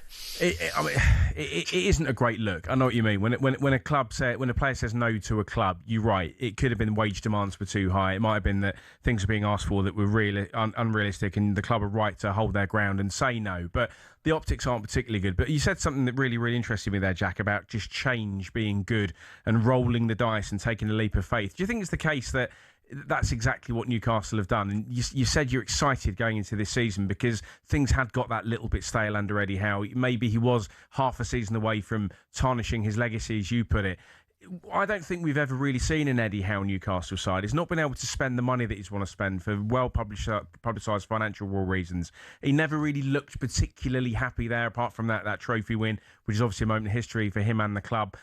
I'm looking at this from the point of view that I think it will be one of struggle, a season of struggle for Newcastle, because they have had such an exodus. Take on board your points about change and about new life and everything else. But you're very much looking at this as sort of the difference between BC and AD, a very, very fresh start for the Toon Army in your mind. Yeah, Fletcher, I've got to disagree with you on Eddie Howe not being happy at Newcastle. I think he was extremely happy at Newcastle. He poured every single waking moment of his life into the club to make it successful. In terms of the money he got to spend, I think if you actually look at last summer, that was his transfer window. He was in charge of transfers, and that was what we ended up with. And what he got told in May was that you're not going to be as involved in transfers this summer. It's going to be Ross Wilson's going to lead it. I mean, there was a point when we signed Toure, and in his interview, Toure said he hadn't even spoke to Eddie Howe. So it shows that there's a different style of going forward in that sense. I feel like ultimately Howe is still obviously his legacy is going to remain. There's no way that's going to go anywhere. But it was totally just finished, and it was going to end badly. This is new. This is exciting. This is fresh. This is a manager who is extremely highly rated for what he's done, and ultimately I do believe that in the remainder of the transfer window, Newcastle will sign 4 more first team players to give him the squad that he wants and to give him that style of football he wants. We're going back to 1 game a week. It's going to be back to high intensity. It's going to be back to high energy. And it's a fresh slate for loads of players as well. So like Visser, for example, who I've massively criticised a lot, it's a fresh slate for him to start again. It's a fresh slate for Jacob Ramsey, who didn't have the greatest of starts under Eddie Howe either. To transfer all these players, to come again, prove that they're worthy of the Newcastle shirt, and I think will surprise a few people, to be honest. I'm much more enthusiastic about it than a lot of people on the station are. Jack, do you think it's almost about the modernisation of Newcastle and the way they're run? Because I look at what Newcastle become, and I agree with you, by the way. I think there was a period under Howe where, if I'm honest, I think you were playing some of the best football in the league. When you had Isak, Bruno, Joelinton, Anthony Gordon on one side, I really thought you were brilliant at that period for about a year there. It feels like over the last year, 18 months or so, there's a few clubs who are run in maybe a slightly more modern way than Newcastle, Brentford, Bournemouth, Brighton even, those kind of clubs. And while you went out and spent good money on Premier League players like Ramsey, like Ilanga, like Visser, they were just picking up players for 15 million here, 20 million there across the continent and developing them into players who ultimately allowed them to leapfrog Newcastle. Is this about Newcastle now going, right, rather than trying to compete at the top table, we're taking a step back, we're almost spread betting on the players that we buy, going a little bit cheaper, going around Europe, finding players from other places who we can then develop in a certain style? Yeah, I kind of see it. I think it's a really good question, actually. But I think it's kind of like they're going to be a bit more like Borussia Dortmund, I think, rather than maybe trying to always be at the top table. So the way I see Borussia Dortmund as a team is that they're usually in Europe. They do compete in the Bundesliga in the sense of that they usually finish second or third, but obviously they never win the league. But they also win trophies. They win the cup, etc. So I think Newcastle are going to be in a position where they can obviously get into Europe regularly. They can potentially win the FA Cup, League Cup, Europa League, whatever, Conference League. These players probably don't stay for that long, 3 years maybe tops, and then they move on for big money, and then Newcastle go again. Of course, it would be different if the rules were different, but the financial rules are what they are, so Newcastle have to adapt to them, and I think that's the way that we're going to adapt them. It can still be exciting, it can still be enjoyable. It's just maybe different to what the idea was when the takeover first happened. Jack, I feel like we've ended the chat on a much more upbeat note than which we started it. You've convinced me, you've even managed to convince me that Newcastle could finish as high as fourth bottom. I'm joking. I'm joking.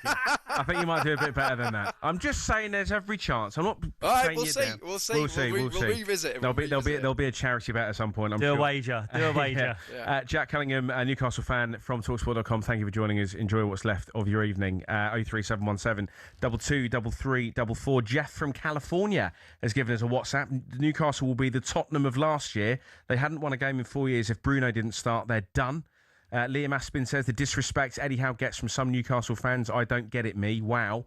And Dan says if Newcastle fans thought he was bad, then how he's talking about there, they deserve to go back to the bad old days of Sports Direct. Strong feelings. 03717 223344. You're listening to the Transfer Insiders with Jacob Hawley to my left and me, Ben Fletcher.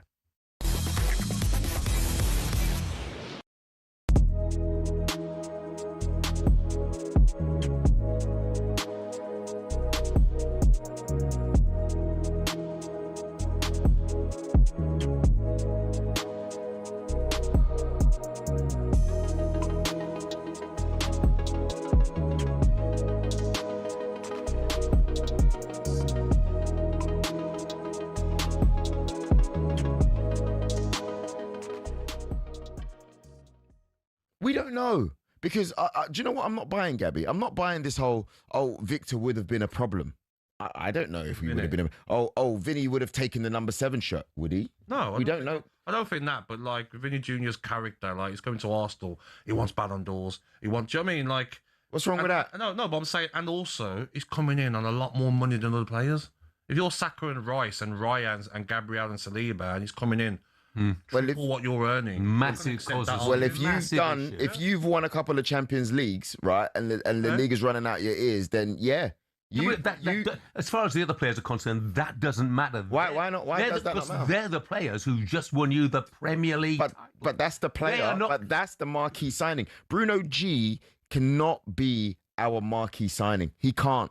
We need a statement signing. That's what I would like. You don't need a statement signing. You don't need any particular signing. You'll win this Premier League without it. And, people will say, strengthen from a position of strength. Well, just ask Liverpool fans what happened when they won the league, and they strengthened with people like Alexander Isak and Florian Wirtz. Do you know what my issue is? Is that I do think we're going to win the league this year, and I think we're stronger.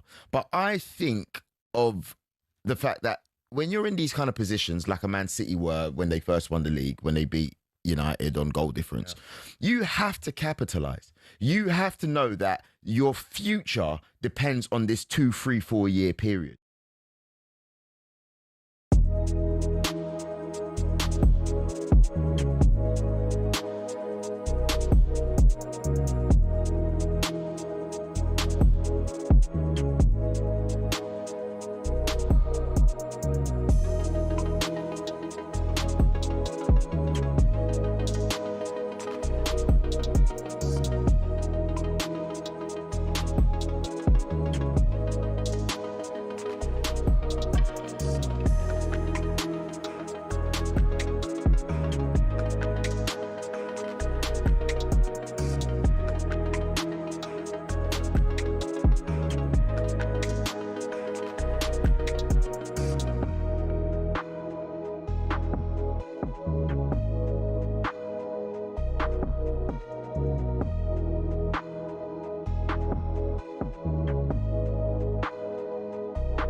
Transfer Insiders on talkSPORT. Good evening. Drop us a message on 81089. Let us know where you are, what you're doing. 03717223344.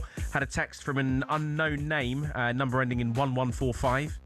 No clear favourites for the league is a wild take. Excuses in early. Arsenal are the only real challenger without a managerial change. They should have no excuses this season, and it should be absolutely on them to win it. Is it on Arsenal to win the Premier League? Is it yours to lose? Would it be an embarrassment if you didn't, given how open 1145 thinks it is? I think it is. I think it is. I think it should be. I think the Arsenal players and the coaching staff they should be relishing that responsibility. That all of their rivals have changed managers. You know, they've other rivals have lost key players. Arsenal, look, another year better. Players back from injury. Big signing in Bruno Guimaraes. I think absolutely should be ours to lose, and I think they should relish that.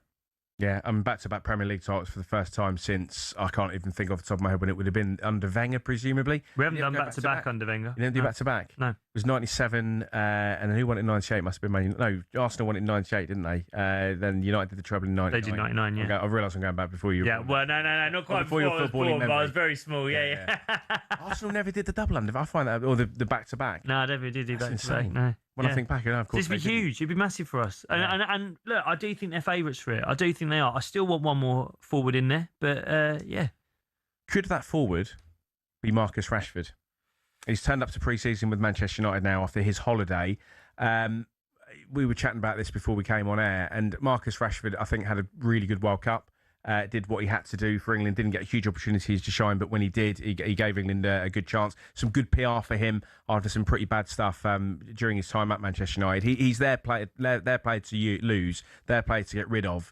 But if the opportunity came to take on a Marcus Rashford on like a one-season loan deal, little 3-month loan maybe something a little bit more permanent than that, is he the sort of player you think would fit him well at the Emirates? I'd love it. I'd love Marcus Rashford. Look, we spoke about this 10-15 minutes ago about the standard of wingers that are out there. Rashford is still there, right? He had a really good season for Barcelona last year. Big contributions, good number of goals, good number of assists. In terms of what he's achieved at the age of 28, he's had 2 seasons where he's scored more than 20 goals. He's had one where he got more than 30. And I still think he's got it. Look, it wasn't a brilliant World Cup for Rashford. I think by the end of it, he was pretty firmly behind Anthony Gordon as the second choice left winger for England. He's still quick. If a ball drops to him just outside the box, he can still bury it. Set pieces, he's brilliant. And Arsenal fans, we do tend to enjoy that. You know, free kicks, he's got them. I think if he was available on a loan, and Arsenal fans, look, we've been burnt a bit with the Sterling loan a couple of years ago, which was awful. And as someone who's really enjoyed Raheem Sterling over the years, it was almost sad to watch. Right man, wrong time. Yeah, but Rashford's not that. He's just come off a brilliant season with Barcelona. I thought 18 months ago when he went to Aston Villa, I thought he was great at Villa as well. Champions League games for them, I thought he was excellent. So look, the prices people are paying right now, they're talking about 140 million quid for Bradley Barcola from PSG. For me, there's just no guarantee bringing in a guy from France who's second choice at PSG. There's no guarantee that he's any better than Martinelli or Solis or Trossard. For 140 million pounds, I think it's insanity. Marcus Rashford, the fee would probably be less than 50. I'd do it on a permanent. And you'd like to think that United would probably be glad to see him go. I mean, in terms of... Well, this is the question, isn't it, money Fletch? off the books. We don't know. I mean, look, he's on a ridiculous contract there. Yeah. That contract, it was always... I think it always looked like it was going to be a mistake. Do they want him? I mean, I think it's interesting this week. They've hammered this thing of, we've given them the number 14 shirt. You know, it's a fresh start of the number 14 shirt. It's like... Yeah, it's only because you've taken away his number 10 shirt. It's an incredible PR, way. Isn't it? Well, yeah, frame it as a promotion. It's like, what number was he before? Oh, yeah, he was number 10. You took it away, gave it to someone else. So, I don't know. Does Carrick want him? Is it a fresh start under Michael Carrick? Does he want to be at Manchester United is a question because, I think the relationship between Rashford and some of the United fans, obviously, ex-United players have got a massive stranglehold over the media, over football media in England, and there's been some of what they've said about him in the past where I think he doesn't necessarily feel like he's been respected enough by them. Does he want to stay there or does he want a fresh start? I think there's a lot of clubs he could go to and he would improve them. I mean, if not Arsenal, I think he could improve Spurs. He'd have his pick of the Premier League clubs, I think. It was certainly talking about Tottenham, and Tottenham are another club, by the way, that not enough people are talking about. I'm not saying for a second they're going to win the Premier League or challenge, but no one is really talking about what season we can expect from them. I think most people expect Manchester United to improve under Michael Carrick. I've backed Chelsea to be my dark horses for this season. I stand by that until they're 19th in February. Then maybe we'll have to revisit it, perhaps. But as far as Marcus Rashford is concerned, I think he could be the difference for more or less, maybe take away one or two teams, any team in that top tier. I completely agree. To borrow a classic talkSPORT phrase, he's North Finnish. He's 28. He's only 28.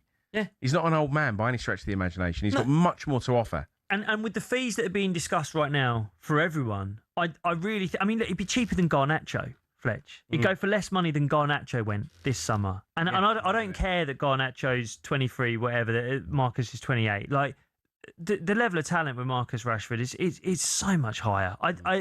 If he stays at Manchester United, I hope it goes well for him, but I'd be really surprised if no one takes that gamble. We've got a message from Darren S.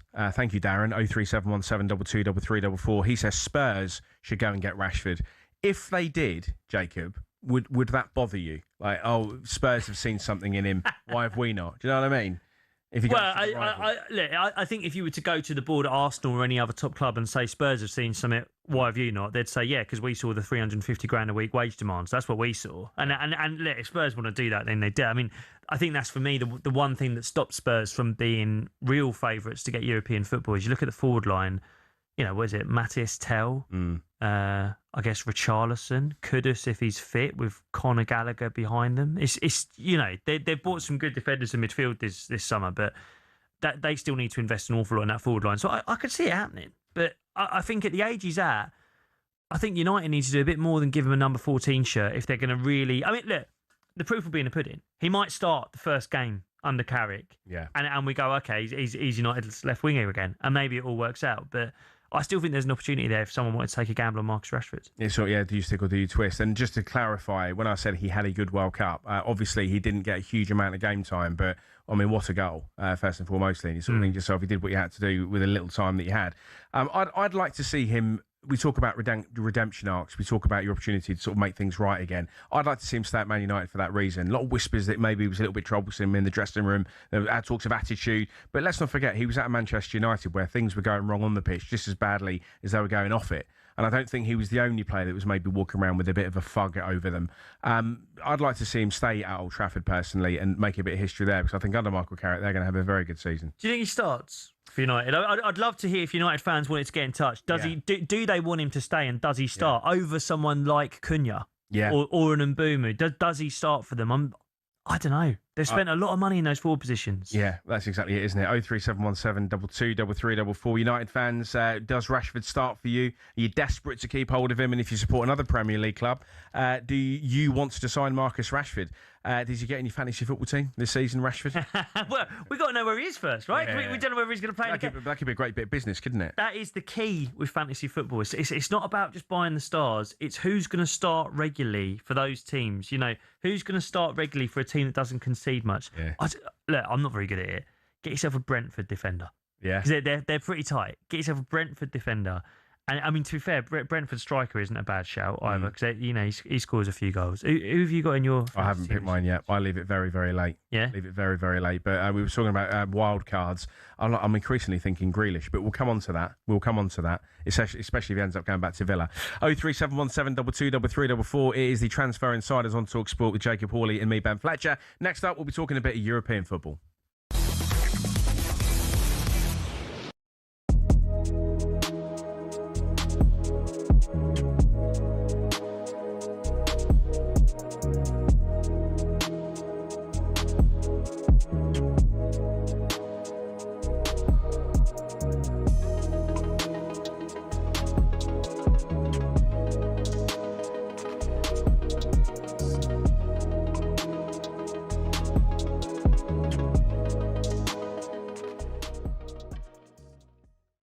Dowman could be like having a new player. What's that? Because surely this has to be. How many players playing inside, by the way? Yeah. Tell me how many players are out there on that side where Dowman was playing on the right a lot of the time. Do you know what I mean? I mean, they are just stacked, caked out wide. Do you back Dowman to have I mean, I think it was his breakthrough season last season, but he was in and out. Breakthrough. Yeah, I know, it's absolutely mad. But do you think that this could be a season where he's regularly starting and making a regular difference? I think he's a special talent. I think he's at the right club. I think Arteta will, they'll have a lot of games this year, and they've obviously, Champions League as usual. You'll see him more this season than last season. That kid is a star in the making, and he looks like he's made of the right stuff, and he's very exciting every time you watch him. So when you see players like him in Rio at Liverpool, the future's very bright for the English national team, right? Without a doubt. I think that come January, Arsenal fans might be looking back at the Vinicius Junior story and thinking, we didn't need him, because look at what Max Dowman's doing in the Premier League. And I'm not comparing him to Vinicius Junior before people shoot me down. What I'm saying is that in Max Dowman, you have the potential of a world-class talent. And if you continue to nurture him and release the handbrake on the minutes and on the game time, and I know you're protecting him as a young player, but if you do want to play a slightly more attacking, entertaining brand of football, then Max Dowman is the man to hang your hat on, because he's something special. No, I love the look of him, but let's not kill the kid either and put too much on him at 15, 16. But they're stacked. I mean, I know everyone's worried about the left side, Martinelli, obviously Trossard's now gone, and all those things, but I still look across their forward line and go, Arsenal could win the league again with what they've got.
Very good evening.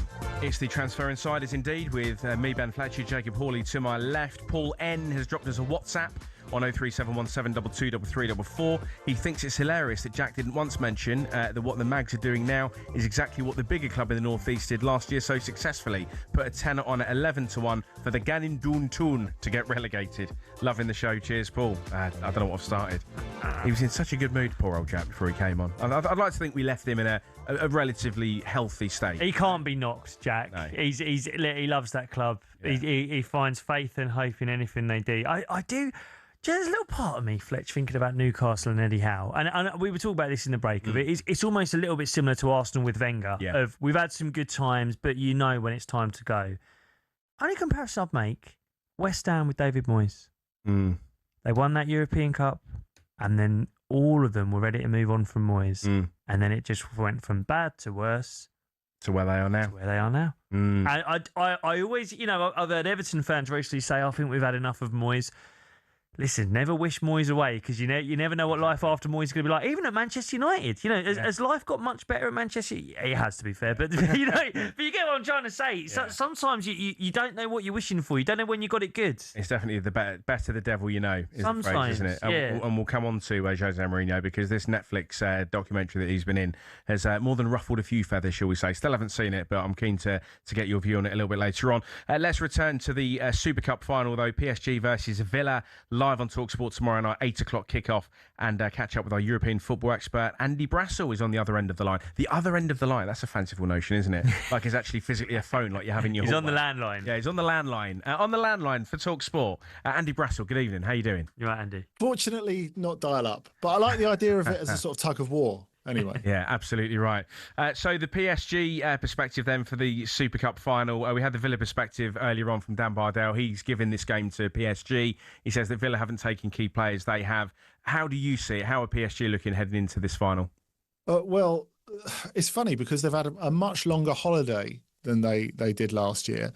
But having said that, because there's no Club World Cup, of course, on the other hand, they've not had much more prep because their big players are only just coming back. And it's something that all the biggest teams from Europe are going through at the moment. So they're not going to be at their sharpest. If you think how sort of sluggish they were against Tottenham, I think it's unreasonable to expect much more from PSG tomorrow night. And in that sense, I think it's going to be pretty even, and Villa have got a decent enough chance, to be honest. So we've seen PSG gradually improve over the last couple of friendlies. But if you go back to like a week ago, it's Kvaratskhelia and some kids, basically. So, you know, that they are a long way off really being at it. In terms of recruitment, in terms of strengthening, what's it been like for them over the summer since the last Liga season ended? What's it been like in terms of adding to the ranks? Once it comes to the start of the season, Ben, I think, scarily enough, having won the Champions League for the last 2 seasons, I think they'll be better than they were in the last 2 seasons. Really? A part of that is key players having had a rest. Notably, Kvaratskhelia didn't go to the World Cup as well, which I'm sure privately they were absolutely delighted about. And if there's a moment for him to make a real push towards the Ballon d'Or, this is probably it, against a load of exhausted dustbins in the first couple of months of the season. And I think if you look at the fact that they've moved on Gonzalo Ramos, who hadn't really progressed there, that they're probably going to move on Bradley Barcola, who's I think will be brilliant in the Premier League, but nevertheless they're upgrading by getting Ferran Torres, by getting Akliush, by whoever else they get. They're getting another goalkeeper, Zion Suzuki, who's great for Japan during the World Cup. He won't be playing for them this season. They'll be loaning him to Juventus. It seems that Juventus are borrowing him for a season, knowing that they're going to make a play for Alisson on a free next summer in 2027.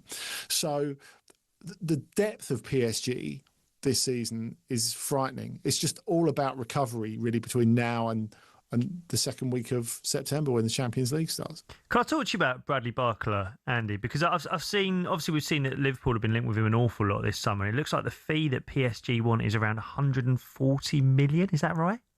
Yeah, and I think that's fair enough, to be honest, because you're looking at a guy who already produces at a very high level, and he's 24, and the ceiling's pretty high as well. He can get loads better.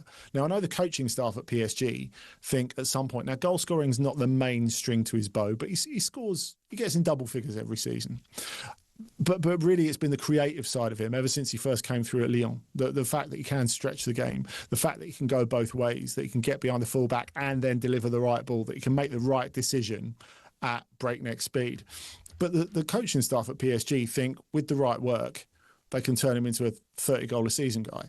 Now, the difference is he'll never get that chance at PSG since they signed Kvaratskhelia. And if Kvaratskhelia is not the best player in the world, he's pretty close. So really, you can't really complain about being behind Kvaratskhelia. But the fact is, it's really stunted Barcola's development. He's not a better player than he was, say, 2 years ago. But what we have found is that he has found more ways to impact the game off the bench, as he did with France during the World Cup, for example. I mean, I know Liverpool seem to be in front for him. For me, if I'm Arsenal, I chuck everything at this, because I think he is the player out there who could really elevate them in a position that they've really needed to improve for a long time. He would take them up a level. And when you're in Arsenal's position of being one of the best teams in Europe, if not the best team in Europe, I mean, they're close, there's no doubt about that, certainly with desires to become the best team in Europe, it's so difficult to get players who can actually make you better.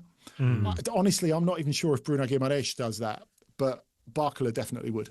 Do you think? I mean, this is. I'll come clean. I'm asking as an Arsenal fan, mate. I know you are. And oh yeah, I guess that. And I've seen rumours today that maybe Liverpool aren't willing to go to that number. Obviously, Arsenal must have something like those kind of figures in the bank if they were willing to do a deal for Vinny Jr. It would have taken surely a similar transfer fee and wages far more than Barcola wanted. I guess I look at Barcola. I don't know. You'll tell me, Andy. You'll watch him a lot more than me.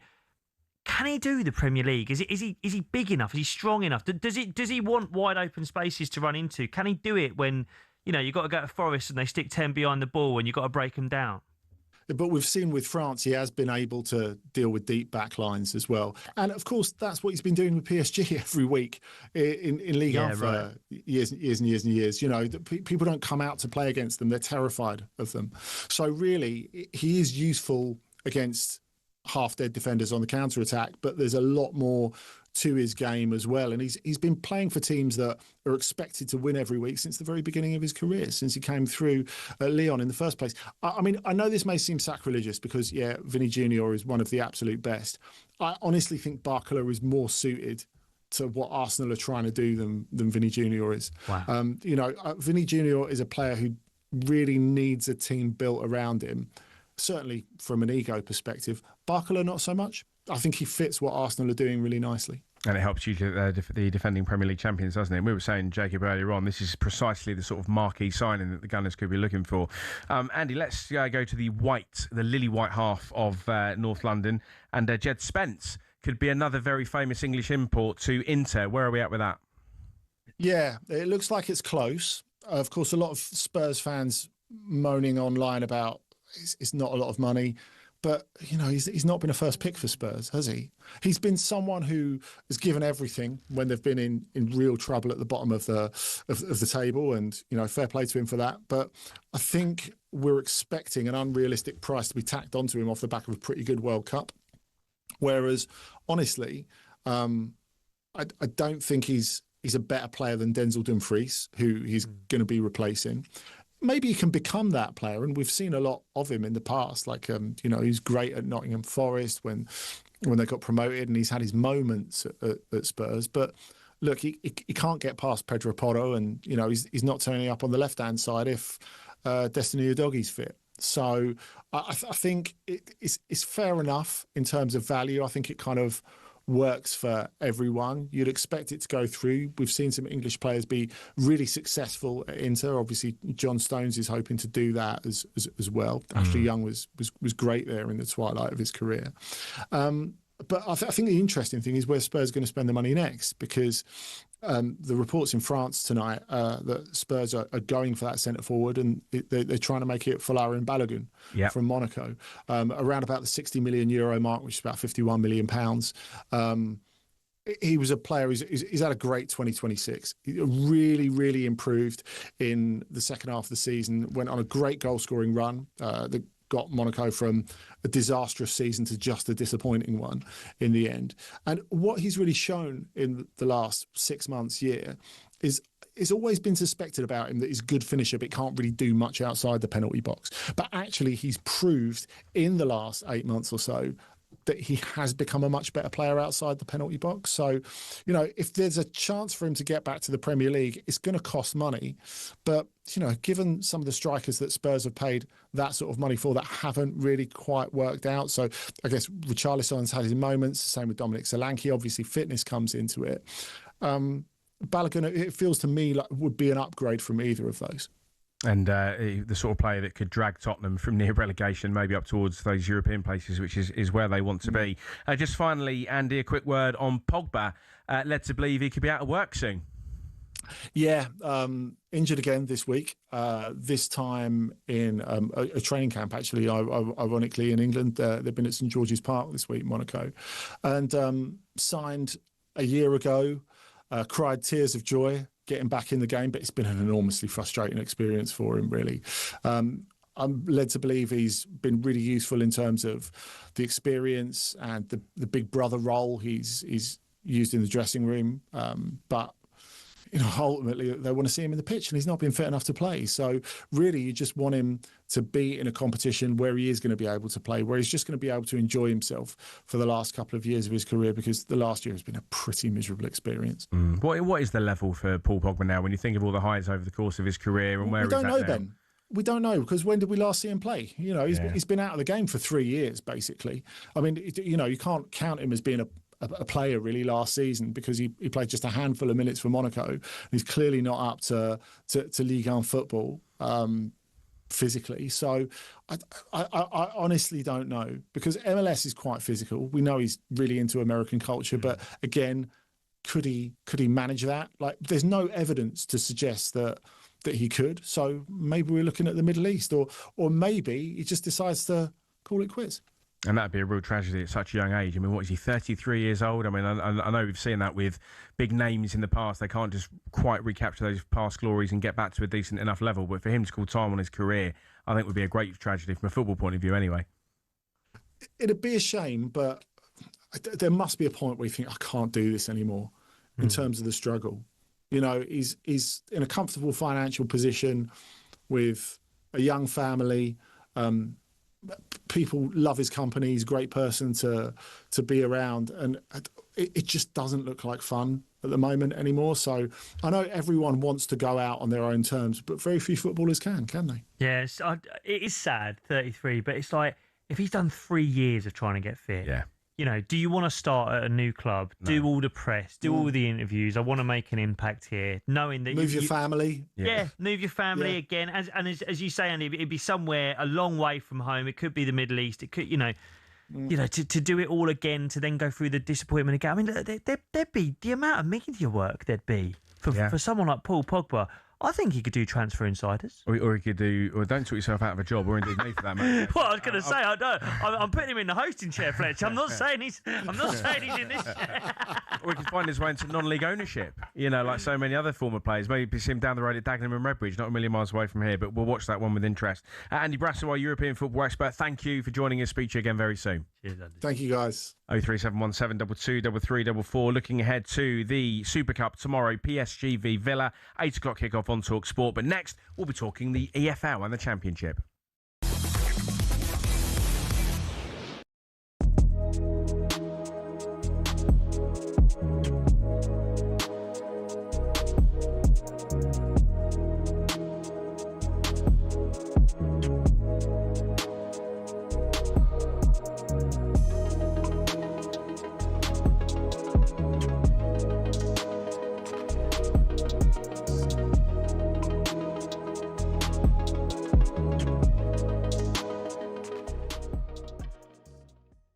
Going on, mate? You got Champions League football. You're selling your best players. Absolute shambles. The financial fair play rule. Oh, Spurs off. No, you're not Spurs. Can we put some concerts in your stadium? Well, you know, look, you dig me out all the time last season about Spurs and Beyonce this and Beyonce that. Now it's helped you? Yeah, mate, we got the money. We got the cash. Yeah.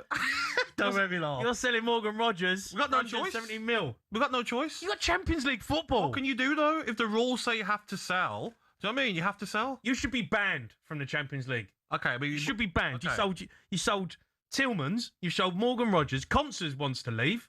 You can't sell your 3 best players and then expect to be in the Champions League. You should be kicked out. We've signed some very good players as well. Manzambi from what's funny?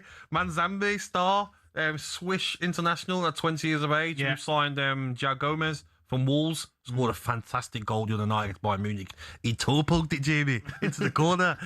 It was fantastic. Come on, mate. Garnacho as well, point to prove. Oh, do me a favour. So, we'll be all right. We'll be all right, man. Garnacho. Well, we've got the best manager in the league. No, I love Emery. But if you ain't careful, he'll leave. Really? Yeah, he'll leave. Why? Because he wants to win. We won last season. Yeah, I know, but then you've sold your best players.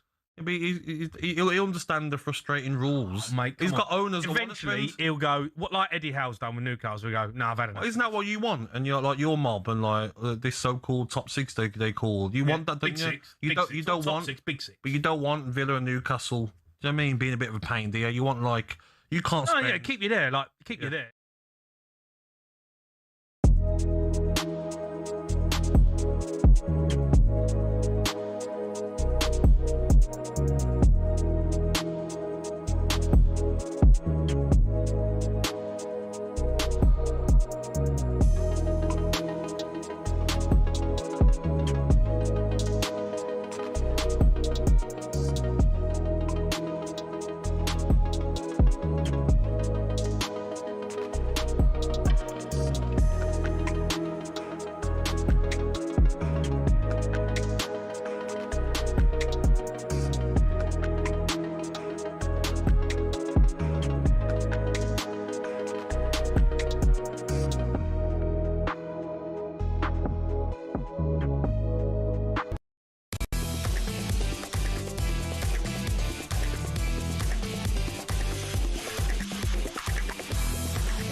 talkSPORT network is your home of the EFL throughout the season. Jimenez with a header. Oh, it's brilliant.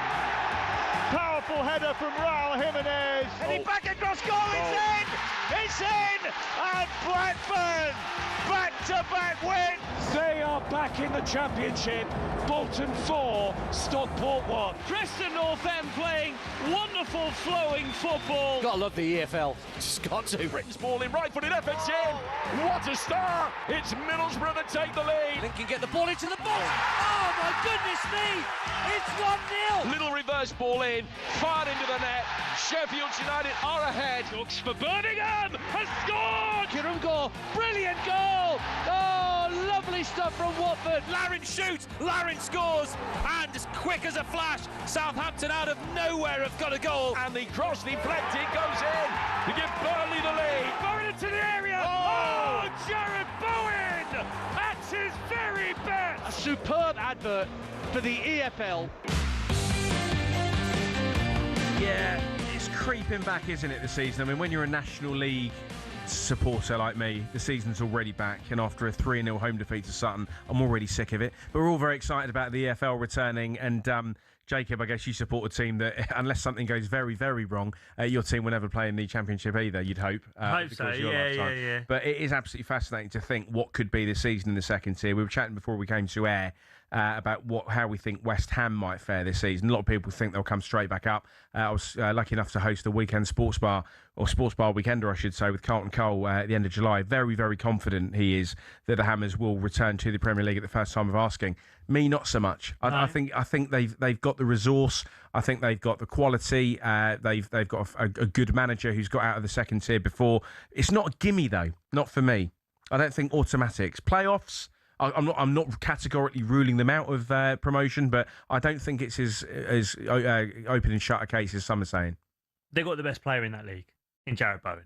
They have. By a stretch. And the fact he's staying tells you that he's confident. But, that's it. But can he do it on his own with that pressure on his shoulders? Well, I mean, look, there's a lot of people who have had Jared Bowen in the England squad. Yeah. Right? You're right. So that tells you the standard of that player. And that I think that does count for a lot. He's got to stay fit. He's got to contribute. And to be fair, he kind of usually does at West Ham. I mean, a bit of a goal drought at the end of last season.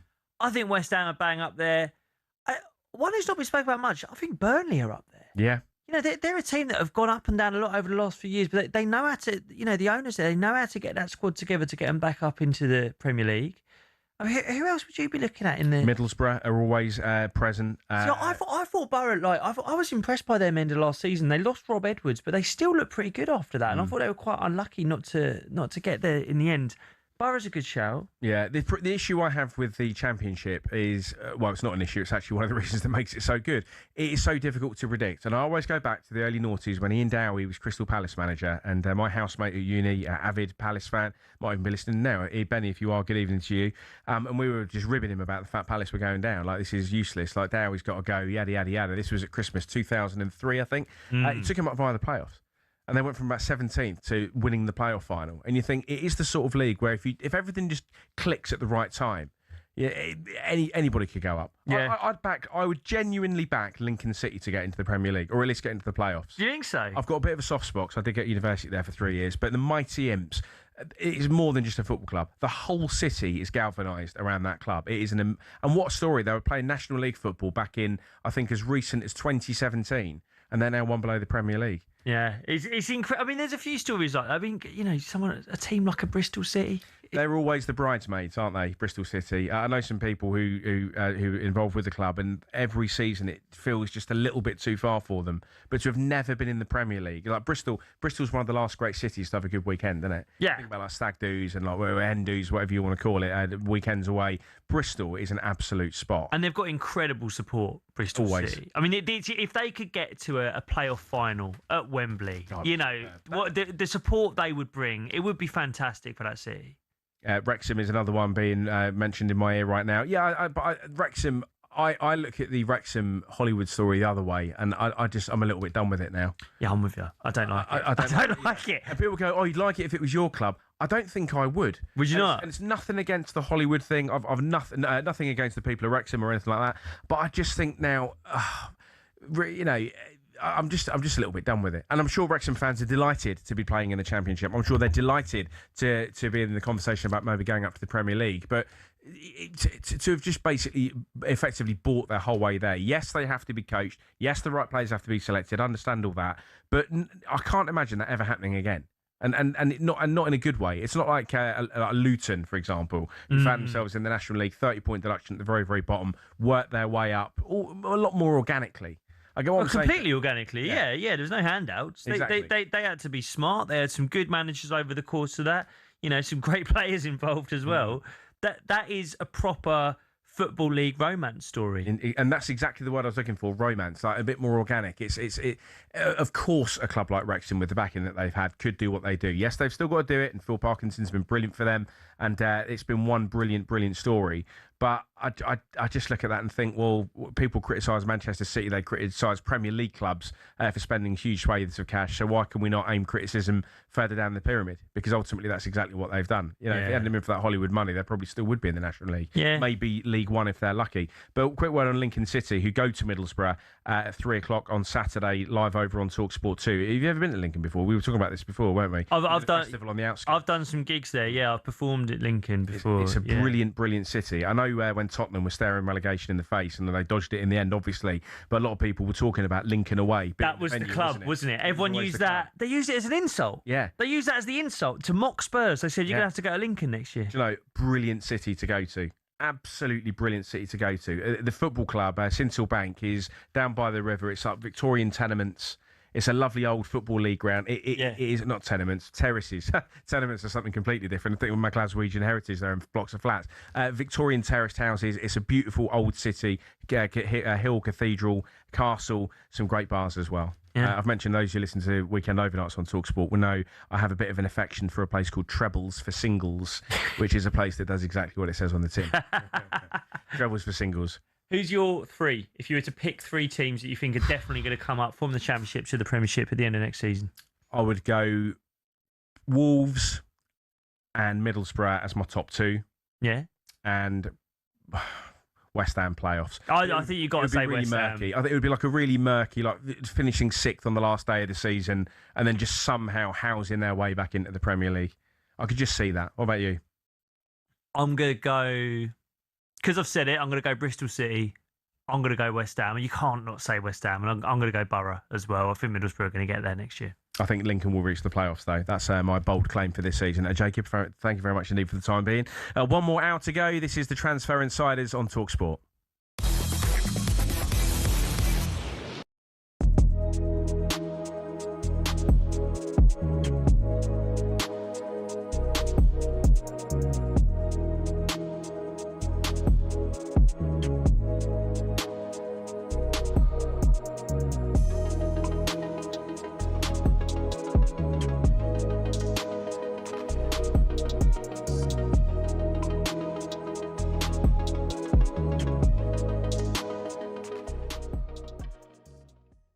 I totally got going for Vinny Jr., but I don't get going for just another one. And not Barcola. There's lots of reports that I don't see Barcola at the sort of levels that others do. Clearly, 145 million. I don't see having him, a laugh. I don't see him at anything like that sort of money. I really don't. I think he is way behind Kvaratskhelia and Desiree Doué. Personally, I think they're far better players. I don't think he's got the end product in his game to warrant 140 odd million quid. No chance. And I don't think I'd swap Martinelli for him. I think I would. For Barcola? No, I'm honestly, because I think Martinelli knows this division, has proven himself now to be a valuable member of Arsenal's team, and I don't see that it's that much of a massive trade up for the sort of money that they'd need to invest in him. Yeah, I mean, I have to disagree with you there, Andy. I think Martinelli, for me, I've just run out of a little bit of patience with him. 1 goal last year in the Premier League. He was good in the Champions League, but this has been an area that Arsenal have struggled with for a number of seasons, and I think it will be really, really disappointing for Arsenal not to address it in a bigger way than they've done already. Solis has shown some really good signs in pre-season. I'm putting my eggs in the Barkler basket, but maybe I'm just not going to pay 145 million pounds for him. They're just No, not. I don't. You know, if that's what, and okay, there'd be some negotiation available there, but seriously.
Something always happens indeed. It is the Transfer Insiders on talkSPORT with Jacob Hawley, the man on my left, acclaimed comedian, and me, a failed comedian, many at talkSPORT Towers would argue. Ben Fletcher here till 10 o'clock this evening. 03717 223344. More of our Premier League predictions on the way shortly, and one or two of your messages.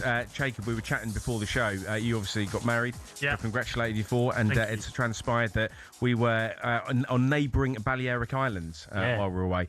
Did you at any point get to indulge in one of my favourite things to do on holiday, which is while your missus is off getting ready, you just get a cheeky beer from the bar or from the fridge, or if you're staying in a self catering or whatever it is, and you just sit on the balcony for half an hour while she's getting ready in complete silence, and just have while your missus is getting ready beer? Oh mate, I'd better than that. About 4 p.m. every day, her and the baby would go down for a siesta. Lasts about an hour and a half. Bliss. I'd sit there. I mean, I'm not just saying this as a company man, but I'd put talkSPORT on. Yeah. Listen to Drive. couple of beers on the terrace. It's just like thinking time, isn't it? Oh, it's just peace. Yeah. It's just peace. For me, that's one of the top 3 beers you can have. That beer that you have when you're waiting for your missus to get ready. Yeah, that's that as the sun's coming down on holiday. You know, it's not quite night time yet, but it's not roasting hot. That airport pint is still top tier. At any time. I think that's if there was a World Cup of beers and 0% are available and other beverages if you want to get involved too. The airport one is a classic. Couldn't have one this time. Gatwick was absolutely. Everyone was going away. Everyone in Britain was at Gatwick North Terminal last Monday, really? And I just couldn't get there. And I walked up, and my missus said, she looked at me, and she said, "If I was a dog, my ears would have gone oh like that. Couldn't go, which I was gutted about. But that is the one. Just the excitement, isn't it? Oh, it's incredible. Yeah. Any time in the morning, doesn't matter. Yeah, and it's always 5 packed. And the fact it's packed tells you everything you need to know. I'm actually proud to be British. 100%. That's British pride. Got a tear in my eye, literally. But yeah, the one while we've spoken about while you're waiting for your missus to get ready. That's a lovely one. And the one that I champion. And have done on Weekend Extra Time, for those of you that listen to that, 1 till 5 Saturday and Sunday mornings, is the pre-takeaway pint. Hashtag pre-takeaway pint. So you've ordered your takeaway, and you say, how long is it going to be? She says, or he says, 15, 20 minutes. And you say, do you want to make it half an hour? And you're just wandering at the booze around the corner, and you have that just peace. The football might be on. It might be the end of the 5:30 kickoff. You might be a company man and put talkSPORT on and listen to it while you're, catching up with your correspondence. But it's just, I think all men really want, and it goes for some of the ladies as well. It's just half an hour of just shutting everybody out and just having that moment. Like fire might be going in the winter. Yeah, people come in starting their evening. You know you're on a time limit, and you might have the car, so you've got to be very, very careful. But it's just that peace and quiet. Let me see if I can top that. Go on. I'll be quick because I know we've got to get back to football. My daughter's 6th birthday Sunday just gone. Yeah. Party of 20 kids, 4-year-olds, 5-year-olds, 6-year-olds. My best mate has got kids the same age. His kids are very good friends of mine. Basically, my missus and his missus said to us, right, you need to get a load of pizzas for these kids. There's a pizza place just around the corner. Go and collect some Domino's for us. We get in there. The pizzas are ready. But he decides he wants some chicken tenders. They say, if you want that, it's going to be another 15 minutes. We said, perfect. Nip next door. Escape a 6th birthday party. Even your own child's 6th birthday party. You've got to do it sometime. Escaping that with a cold Guinness on a hot day.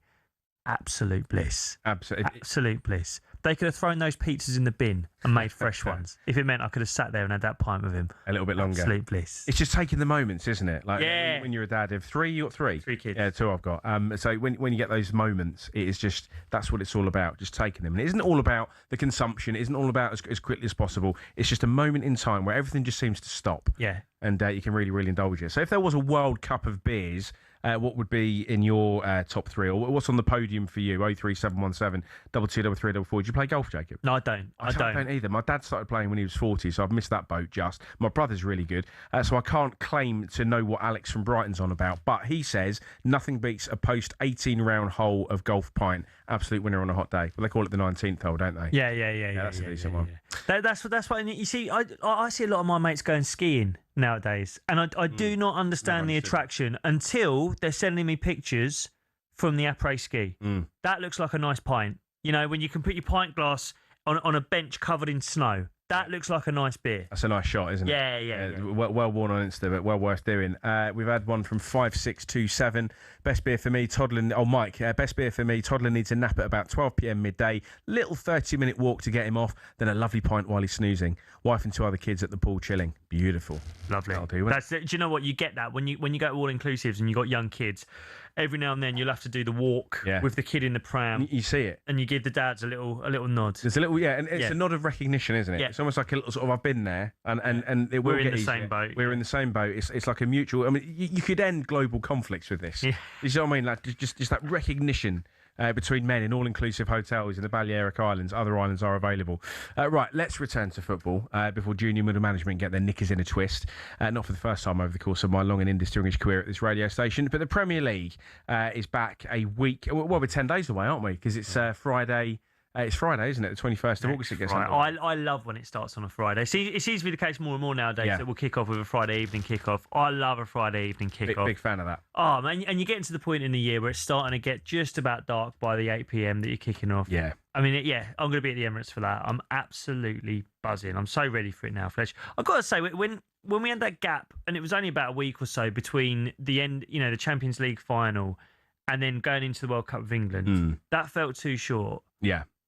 I'm gasping for the Premier League back now. Yeah, I think a lot of people were during the World Cup as well, because I was a big fan of it, and I do like the expanded format. Being a Scotland supporter, son of a Glaswegian, I think anything which can guarantee them getting there is no bad thing. But it did feel like it went on for about 17 years. Well, the World Cup. Yeah, it got to like the 2nd of July. That's because your team went out so early. Exactly. Fair, mate. And there was that really depressing thing of like just watch it, and everyone was talking about the percentages dripping away. And I thought, but Scotland were out the moment they got beat by Brazil. That was it. Like, game over. At that moment, there was no way Scotland were going to get through with a -3 goal difference. But even getting to like July the 2nd, July the 3rd, it sort of thought, and again, to use a holiday reference, when you feel like everything was ages ago, like when you drop the car off and that feels like it was a long time ago. The group stages feel like they were about 17 years ago. Yeah. We were talking about the Croatia game, weren't we? The England-Croatia game. I couldn't even remember who Marcus Rashford scored against. So I had to look it up. Of course it was Croatia, the 4-2, set up by Saka. Maybe a sign of things to come next season.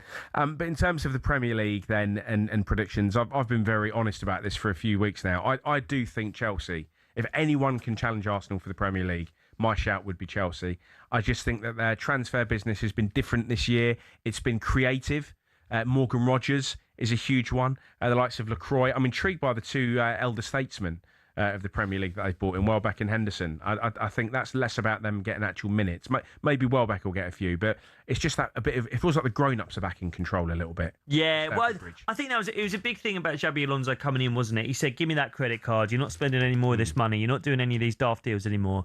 I'm going to take control. And pretty quickly, I mean, you look at that front three now. João Pedro with Cole Palmer, Morgan Rogers behind. That is...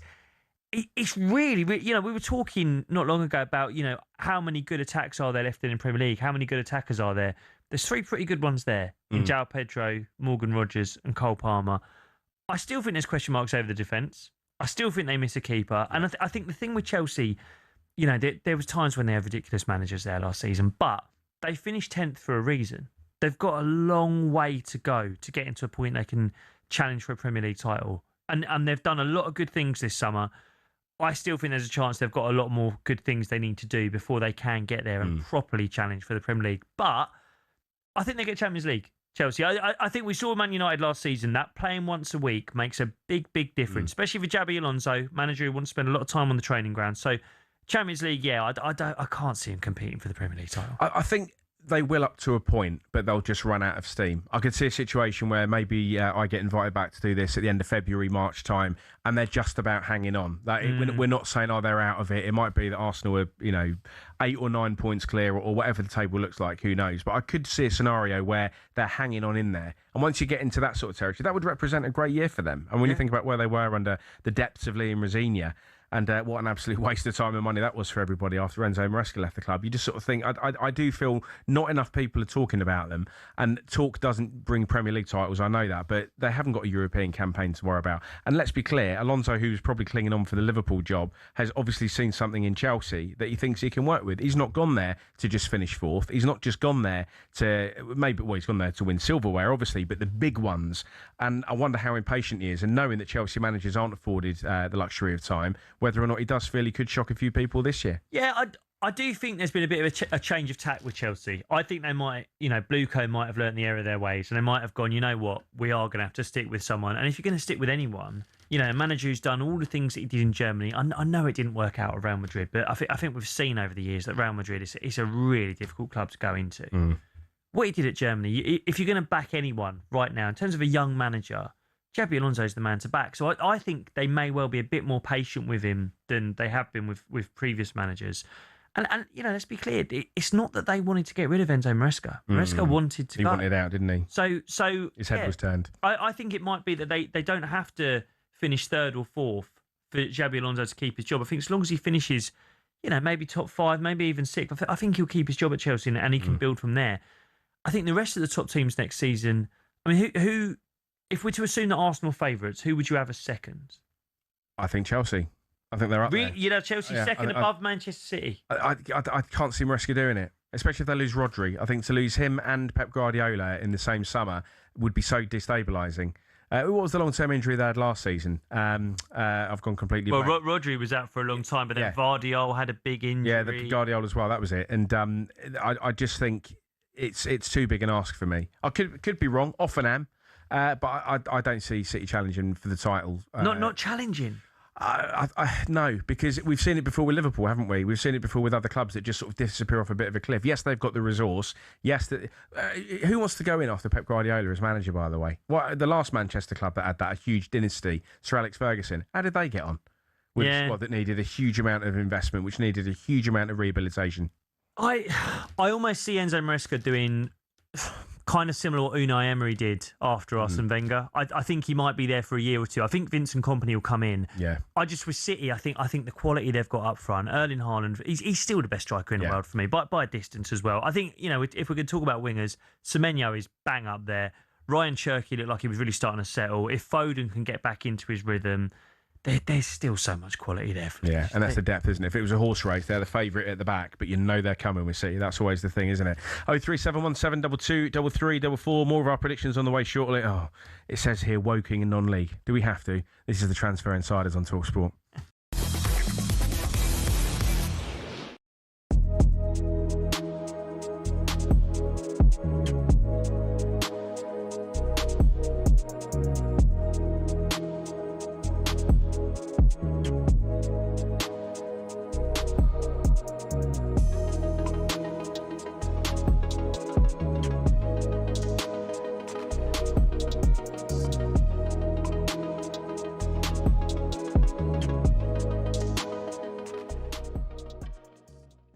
So far this season, you've got Jeremy Jacquet from Rennes. Yep. And then you've got Victor Munoz from Osasuna. Yep.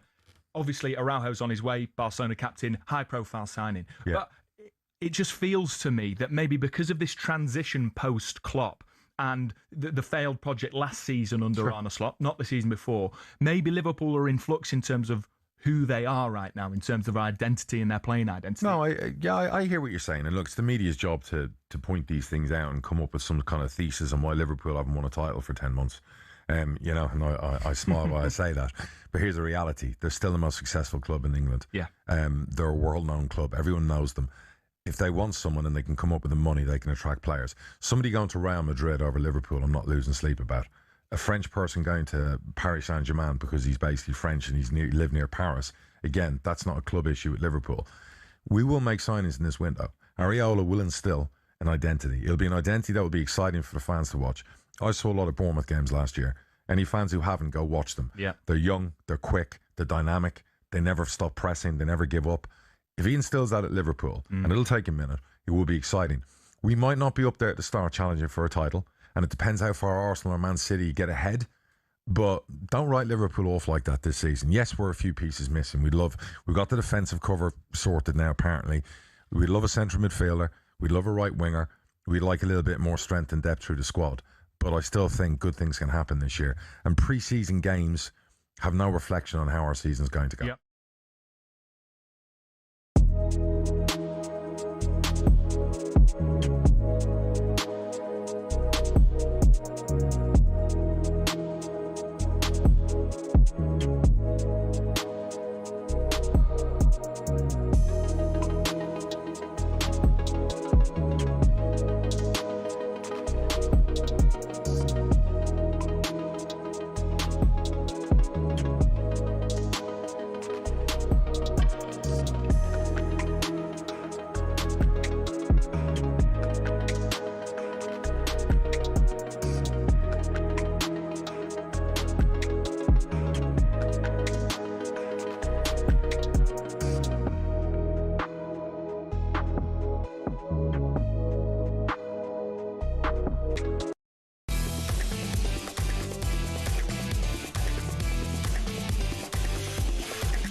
Now, one of boxing's biggest stars returns to action live on DAZN this Saturday. Undisputed heavyweight champion Clarissa Shields returns to middleweight to challenge unified WBA and WBC champion Kay Scott as she looks to extend her unbeaten record and add more world titles to her legacy. Join DAZN Ultimate and get access to 185 plus fight nights and a minimum of 12 pay-per-view events every year, including Moses versus Hrgovic and Ryan Garcia versus Conor Benn, all included at no extra cost. Boxing update on talkSPORT with DAZN, the global home of boxing. Sign up now at dazn.com/boxing. I'm going to do my best to avoid chatting non-league and specifically about my club Woking, who got an absolute hammering at the hands of Sutton on the opening game of the season and the Jermaine Defoe debacle and all sorts. But on a serious note, I do want to talk to you about surprise packages, Jacob, in the Premier League this season. I guess Chelsea would be my one in that I think they're going to be title contenders. Cov, I think, will stay up. That would be at the other end of the table. Yeah. My surprise, I don't know if surprise is fair. I guess mine that I think will go down, don't love saying it, really love the club, Fulham. Yeah, I can see that. I could see well, so I said Newcastle, you said Fulham. It just feels like some clubs circle the drain for ages. Like Cov did it in the early noughties. A lot of the West Midland clubs have done it. West Ham did it for a couple of seasons. And Fulham have just had a bit of a... they've not really done a huge amount for a little while. Lost a couple of decent players. I don't think that's a good managerial appointment. I mean, when he was at Real Madrid, there were people saying that he he's the worst they've ever had. But they've done that in the past, haven't they? Was it Felix Magath? Do you remember Felix Magath? Yeah. It was like a cartoon character, wasn't he? He had this sort of like this quivering little voice. Like, are you really a football manager? He was like, yes, I think you know if it will be. Like, really? Are there any others? Jeremy Beadle would jump out. Are there any others that you look at and you go that a club who've kind of been coasting around for a little while? I mean, here's one I'll throw at you, and I think they've got some great young players. Could Everton get pulled in? There's always that risk, isn't there? But and just as Tottenham did. I mean, Tottenham have the big new stadium and all that resource, and they came very, very close last season. So why not a club like Everton? But I couldn't see David Moyes taking them down. I just couldn't see that happening. But what if they... If they jettisoned him and they hit the panic button and maybe make some bad recruitment decisions, then I could. But look at West Ham. And again, I'm tipping Newcastle for the drop this season. It could happen to anybody. And Everton are no safer than anybody else. Yeah, and I think it's a good thing for the league last season, what happened, where we had clubs coming up and staying up. Crucially, yeah. I don't think it was good when we had years of 3 clubs would come up and then basically all just go back down again. I think it's great what Sunderland did last season to stick around. We absolutely love to see it, and there's nothing more frustrating. And producer Joe, who works on the Drive Show, is an Ipswich fan, and he looks so much happier when Ipswich are in the Championship because they're winning games, everything's okay. You've got the thrill of something to actually win and achieve. But when they're in the Premier League and relegation becomes a certainty, becomes like an inevitability, where's the fun in that? Like teams go up and hit the big time. Like I look at Hull this season, and funnily enough, we've had a message in from Mike, the City fan, hopeful but realistic. Oh, sorry, he's a Manchester City fan. I misread that. I'll read it out anyway. Hi, Mike, the City fan. I'm hopeful but realistic. Our club has just started a new era. 4 players still there from the Trey Bowl era, and Bernardo Stones and possibly Rodri leaving. It would be remarkable if Maresca could gel these players together. We shall see. Nothing whatsoever to do with what we're talking about, but I started, so I'll finish. Hull, are you giving them a prayer in the Premier League this season? With the greatest of respect. A once proud Premier League side under Phil Brown. Very, very entertaining club. Had their off-the-pitch struggles, notably. But of the 3 that are coming up, I give them the weakest chance of staying up. But like many people said that about Sunderland last season. What, in terms of being the weakest? Yeah, people thought that. And I guess the difference is Sunderland spent a huge amount of money and Hull haven't quite done that. Well, Sunderland with a surprise package on that basis. And I think it became very clear very, very quickly. They had a brilliant manager as well who's done wonders for them. But I just look at Hull and think it's very difficult to make a case for them to retain their Premier League status. But then if you're saying Fulham and I'm saying Newcastle, and we're both pinning our colours to the mark, that leaves 1 left. Yeah, and I'm saying that Everton could be down there as well. I find that Dwight McNeil, Brennan Johnson deal a really strange. I was going to ask you about that. Yeah, you wonder how that's. You wonder if they've maybe.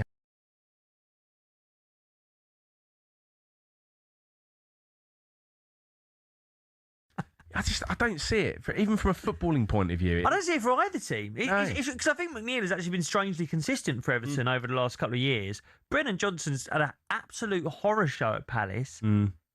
You could argue that really Everton should have spent a bit of money. They got the younger player with more value. But I also think Everton have lost a player that's quite important to them. So I could really see things going south for Everton as well. As you say, if they were to get rid of Moyes, if they were to panic early, I just don't see... They've got good young players, but is there enough quality in there if they're in a relegation battle to win games consecutively, pick up enough points and get themselves out of trouble? So as much as we might look at Hull and maybe even Ipswich and say, is there the quality there to stay in the Premier League? I think we can name a handful of Premier League clubs where they've kind of been around the bottom for a while. They've had uninspiring summers, and they could also be contenders for the drop. And I think crucially, you've hit the nail on the head there, it isn't like clubs can't rely on there being 3 ridiculously worse teams. Because this season that Tottenham nearly went down before last, when I think all 3 clubs went straight back down again, we said, didn't we, that only happened because the 3 teams were so useless. It was almost like you could finish 17th. A lot of teams were safe in January from relegation because there were very, very clearly 3 worse teams. But this season, I don't see it that way at all. Another team we've not mentioned is Crystal Palace. Obviously, changing of the guard there. Recent FA Cup winners, yet they've won a European trophy as well. You'd expect them to be on the up, but... Again, what story it would be if they did struggle on the domestic front, and whilst maybe going that little bit further in Europe, we've seen it with teams before who've done very, very well on the European front, but they let their Premier League form slide, and before you know it, they're at the wrong end of the table, not where they want to be at all. And Palace have just lost so much quality. Exactly. Over the last 18 months. And their manager. Yeah, again, strange one with Glasner, where I think many were ready for him to go by the end, but has easily been the most successful manager in their history. Look, I think we can talk about all of these Premier League clubs. There might be fans of these clubs listening, saying, you're doing us a disservice. I think what we've learned over the last couple of years is it's not really something that you can predict in August because it's about how you manage the season, right? Yeah. If you get to a point by Christmas where you have to change a manager, can you get that next recruitment decision correct? Can you get the right guy in? Can you do decent business in January? How often have we seen a club make the right signing in January? You only need a player to come in and score 9-10 goals. That can completely change the second half of the season. Yeah. And so we've seen with Forest, for example, over the last couple of years, they make some decisions that from the outside you go, I've got no idea what they're doing. They now start a season with Oliver Glasner looking pretty strong in terms of the recruitment they've done. And for all the questions we've asked about their owner over the last few years, they're in a good position now. So I think it's about clubs being bold as the season goes on, making decisions when they have to, not holding on to managers for too long, like, for example, I think Burnley did last season with Scott Parker. Yeah. And getting the recruitment right in January. It is being a little bit ruthless, isn't it? Jacob Hawley, thank you very much indeed for the time being. You're listening to the Transfer Insiders with me, Ben Fletcher, on talkSPORT. Half an hour to go.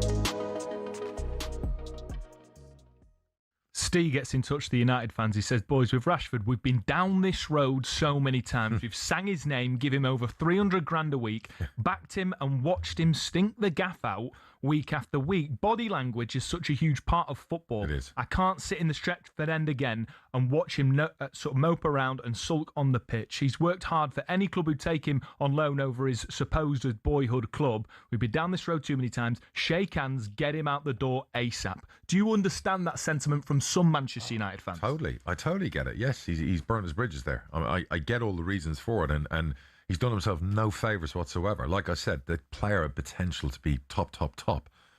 Really, it's time to buy him a giant mirror. It's like, look in the mirror, son. Barcelona didn't want to buy you for 30-odd million. That's a drop in the ocean for a club like Barcelona. Nobody in the Premier League allegedly wants you either. Because I don't see any, I said recently maybe Tottenham should sign him, but they're obviously not getting the bids. So you're already at one of the biggest clubs in the world. Like, at some point, when does the penny drop? Because your next contract's not going to be 350 grand a week. The Saudi money looks like it's going away. I ain't sure Turkey, somewhere he's going to want to live. Yep.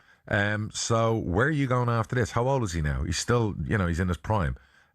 So he's really got to figure this out and buckle down, or he's going to become a 31-year-old nobody, who basically his career is dried up and finished, in a few years' time. So really, maybe they're going to motivate Marcus Rashford. Maybe that will suit Man United. But I agree about the body language. I agree everything that happened before, and he ended up with a massive contract that they can't get out from under. So I don't think the people at United, the powers to be, will fall for that again.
This is the Transfer Insiders on talkSPORT with me, Ben Fletcher, and top comedian Jacob Hawley. This is your whistle-stop tour around the latest transfer rumours of the day.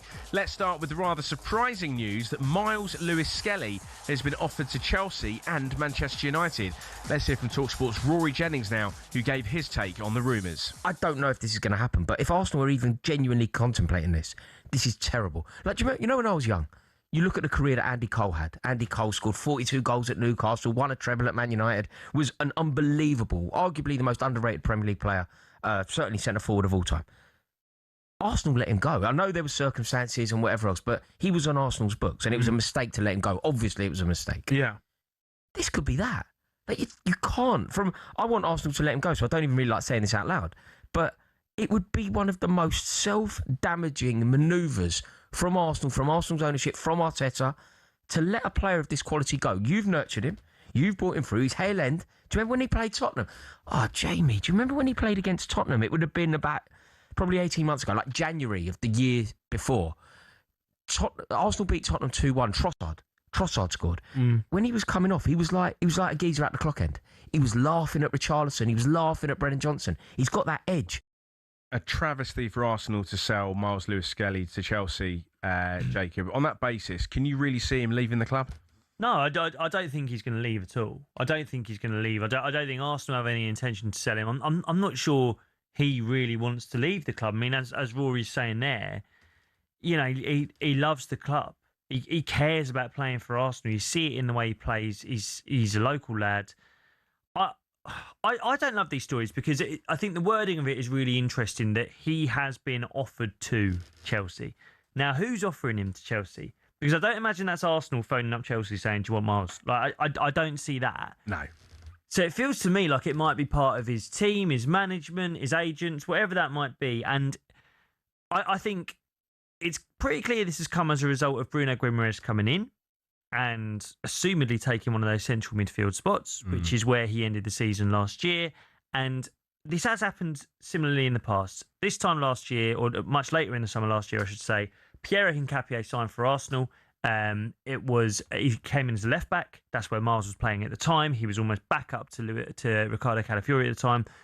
Hincapié comes in. 2 days later, there's news linking Miles to Manchester United. My theory is there's someone in Miles's team who likes leaking this stuff to the press because they want Arsenal to come back and promise him 15 starts, 20 starts, whatever that might be. And I think for a 19-year-old playing for the Premier League champions, a team that was one kick away from being Champions League champions, I think they've got to relax a little bit. Yeah, he's done pretty well for a 19-year-old. I mean, incredible. He could win many more Premier League titles at Arsenal. He could win more European trophies at Arsenal. But at the age of 19, he's done the big one. So what reason would he have to leave? Like, he's a lifelong Gunners fan. He's been through the academy. He's very well liked.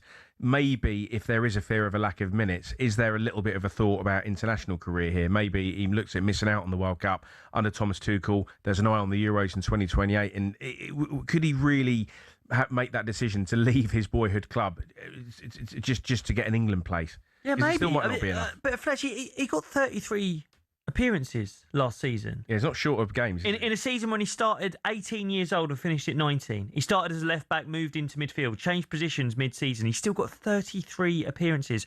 I don't doubt he'll get more than that this year. You know, I think we overused Declan Rice last year. We overused Martin Zubimendi last year. I think Arteta will have learnt his lesson a little bit.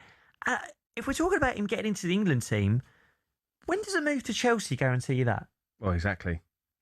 Like a basket case club, they buy 100 players every summer. They have to have 2 separate training grounds to fit all of the squad in. You know, it's like I don't want to talk ridiculously, but it's like taking your career and setting it on fire. Moving to Chelsea. If you want us to get in the England team, fine, but like stick to your game, trust your instincts, and say to yourself, I don't need to crack the England squad at 19 years of age. Look at the other players who play regularly for England. Yeah. How many of them are 19?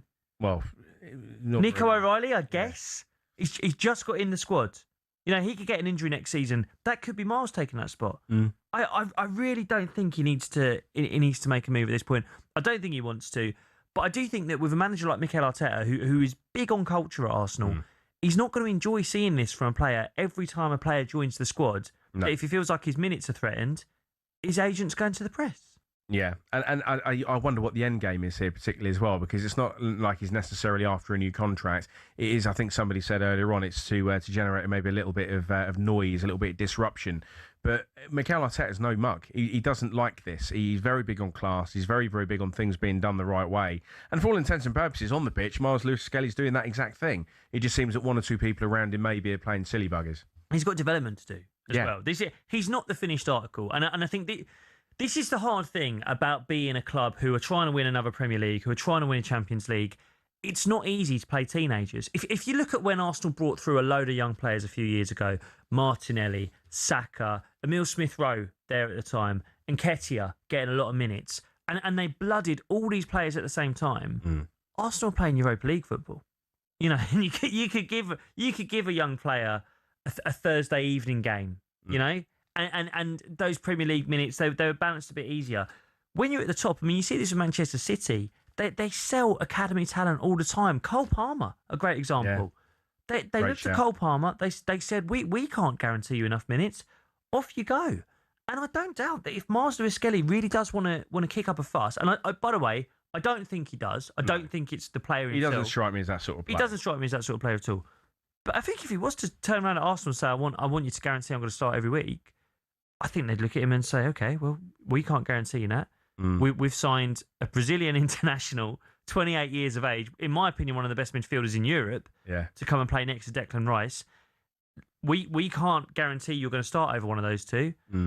I mean, you get decent money for Miles Lewis-Skelly on this market. Not that I'd want to see him go, but I think if you really want to kick up a fuss, that might be the way this ends.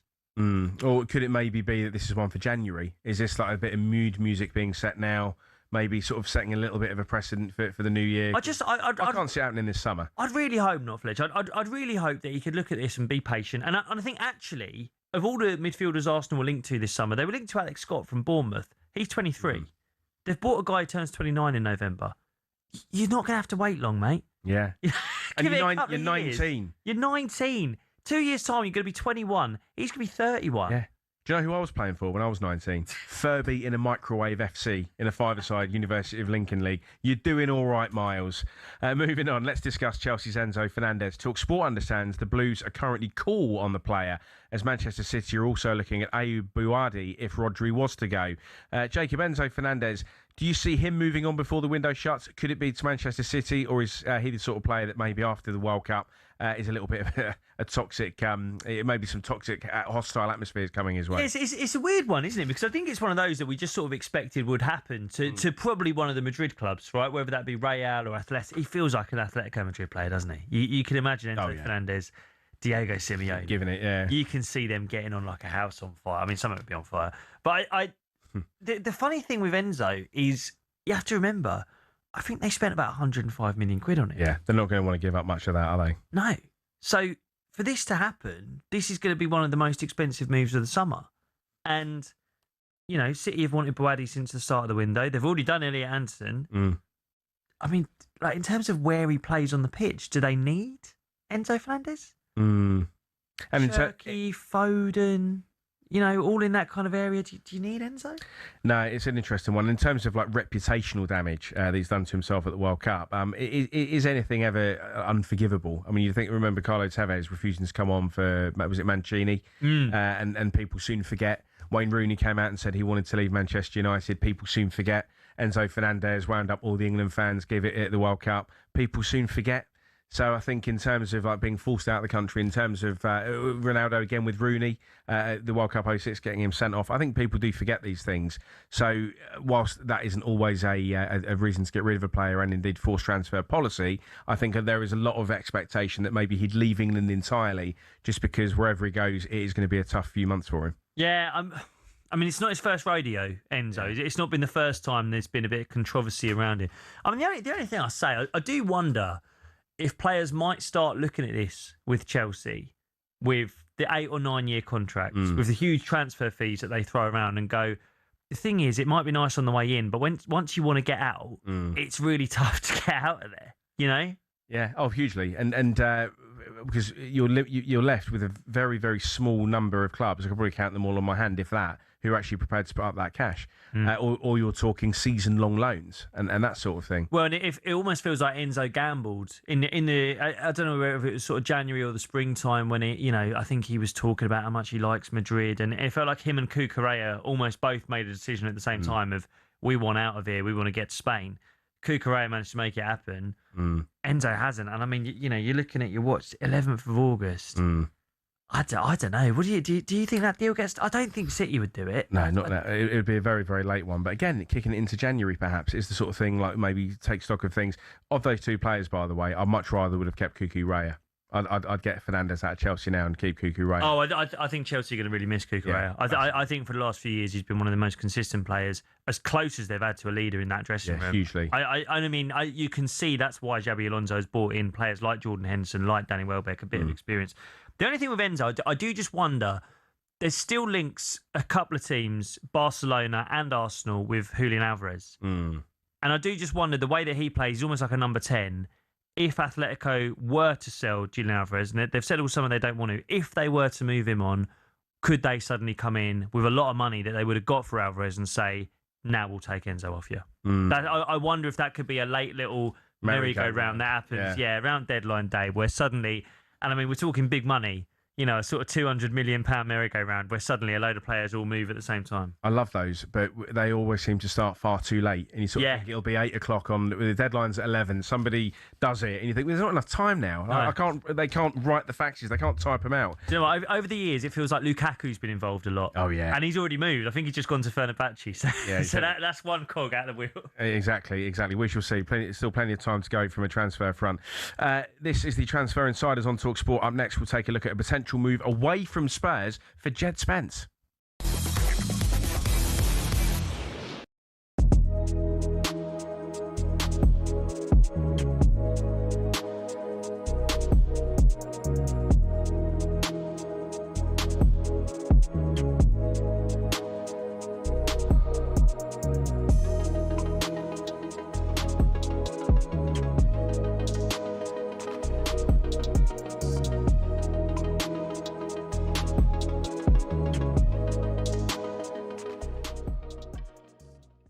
I know Salah didn't play as much last season, but to not have Mo Salah, your talisman, like, who's going to take that now? Isak should, but he's right to call it there, Egan. His injury record is horrendous.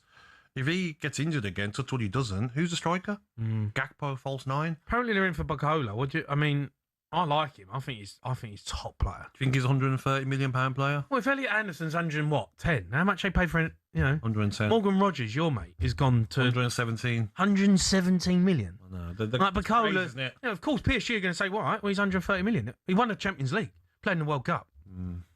But if you're Liverpool, is that exactly what you need off that left hand side? Probably not. They need a replacement for Salah. They need goals. Yeah, they need goals. Do you know what I mean? Barcola I agree. I love watching him. I feel like if I was a right back, I wouldn't sleep the night before playing against him. He's rapid. He's 6'2", wherever he is, long stride, quick, but he's not a finisher. The amount of times I've watched him and he's gone through one goal and he'll make the wrong pass and finishes are a bit wild and doesn't finish chances he should do. Liverpool need to bring in a winger who's going to get goals, because you can't rely on Isak. You can't. You should be able to. Wirtz isn't a goal scorer. You spent over 100 million for Wirtz, and he's not a goal scorer, mate. Feels like it's a bit of a mess. McAllister wasn't good last season. How's he going to come back after the World Cup?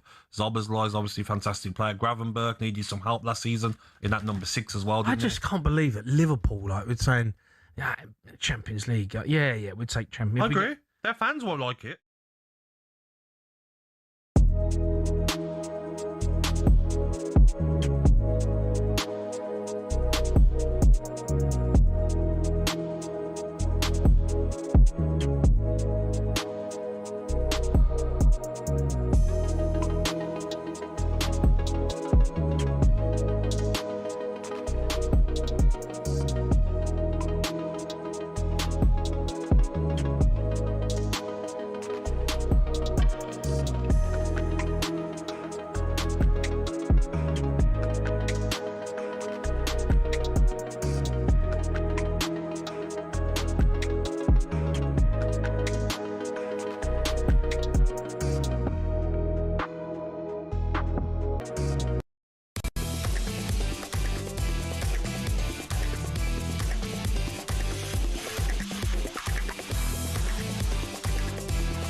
Transfer Insiders here on talkSPORT with me, Ben Fletcher, and Arsenal supporting comedian Jacob Hawley. Next up, let's talk about Tottenham's Jed Spence, strongly linked with a move to Inter Milan. European football expert, co-host of Trans-Euro Express, Andy Brassel, gave us the lowdown on that potential move. It looks like it's close. Of course, a lot of Spurs fans moaning online about it's not a lot of money. But, he's not been a first pick for Spurs, has he? He's been someone who has given everything when they've been in real trouble at the bottom of the table, and, fair play to him for that. But I think we're expecting an unrealistic price to be tacked onto him off the back of a pretty good World Cup. Whereas, honestly, I don't think he's a better player than Denzel Dumfries, who he's going to be replacing. Maybe he can become that player, and we've seen a lot of him in the past. He's great at Nottingham Forest when they got promoted, and he's had his moments at Spurs. But look, he can't get past Pedro Porro, and he's not turning up on the left hand side if Destiny Udogie's fit. So I think it's fair enough in terms of value. I think it kind of works for everyone. You'd expect it to go through. We've seen some English players be really successful at Inter. Obviously, John Stones is hoping to do that as well. Ashley Young was great there in the twilight of his career. Jed Spence potentially on the way to Italy, the view of Andy Brassel. Another great English export after a good World Cup. And he's apparently Spence himself is keen on the move, Jacob. And why wouldn't you be? Yeah. I mean, look, for a defender to go and play in Italy, we've seen John Stones has gone over there as well, known from the England camp. I think it's interesting with Jed Spence because I think all of us as England fans, anyway, speaking for myself, and I'm a Scottish fan yourself, Fletcher, but I support England too. So did Scotland go out? Well, I think we all went on a bit of a journey with Jed Spence, didn't we? There was a lot of outcry when he was included in that squad. And I've got to be honest, I was part of that. I was part of the criers. I wasn't happy. At the start of the tournament, I wasn't sure. By the end of it, I think we saw his defensive talents. I think what Andy says there is correct. He didn't really break into that Spurs squad and make a position his own. He was sort of moving around a bit in a really, really bad season for Spurs. He's looking like 30 million quid. I don't think it's a bad return for Spurs at all. It's a really good return, isn't it? And from his point of view as well, it keeps him in that England frame.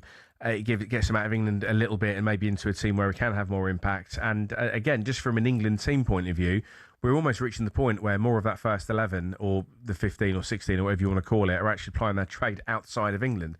So it's interesting. It's a nice time to have England players again being the toast of all of Europe. Yeah, and he played in the Champions League. I mean, to be fair, I think that's probably one thing for Spurs that's done them over a bit, which is that they're selling to Italy. And I mean, Italian clubs, they don't usually turn up with cash, do they? They want to do a 2-year loan with some kind of obligation that they might lend you something at the end of it. You know, something borrowed, something blue. Yeah. So you're not going to always get your money. You want to sell to the Premier League. And there were, I think I saw some rumours that Liverpool might be keen. Obviously, haven't followed that up. But it's another England defender who's going to be playing the Champions League next season. Which can only be a good thing as we head towards Euro 2028, and you and I are eyeing up tickets for that already. We've only had a World Cup, we're already eyeing up the next international tournament. Jacob, finally, Bradley Barcola still hasn't signed on the dotted line for Liverpool. Arsenal potentially still in with a shout of Barcola. I'm guessing you'd be very keen on that. We've spoken about marquee signings, and whilst he may not be a massive back page headline grabber, he wouldn't be far off that. It's hard. Everything feels like a hangover after Vinny Jr. Yeah, you know, everything's going to feel like a come down after the. Look, he's clearly a brilliant player. He's scored a lot of goals. He's contributed an awful lot to PSG.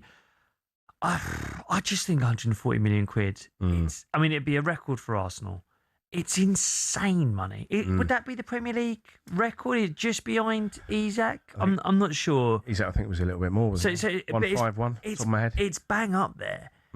For a player who doesn't start for France, doesn't start for PSG, hence he wants to move. I'll be really honest with you, Fletch. I watched him at the World Cup with an Arsenal hat on, thinking, could this be our guy? He started a couple. Each time he'd come off for Desiree Doué, the 21-year-old who plays for PSG with him, and every time I thought, I wish we'd get that guy.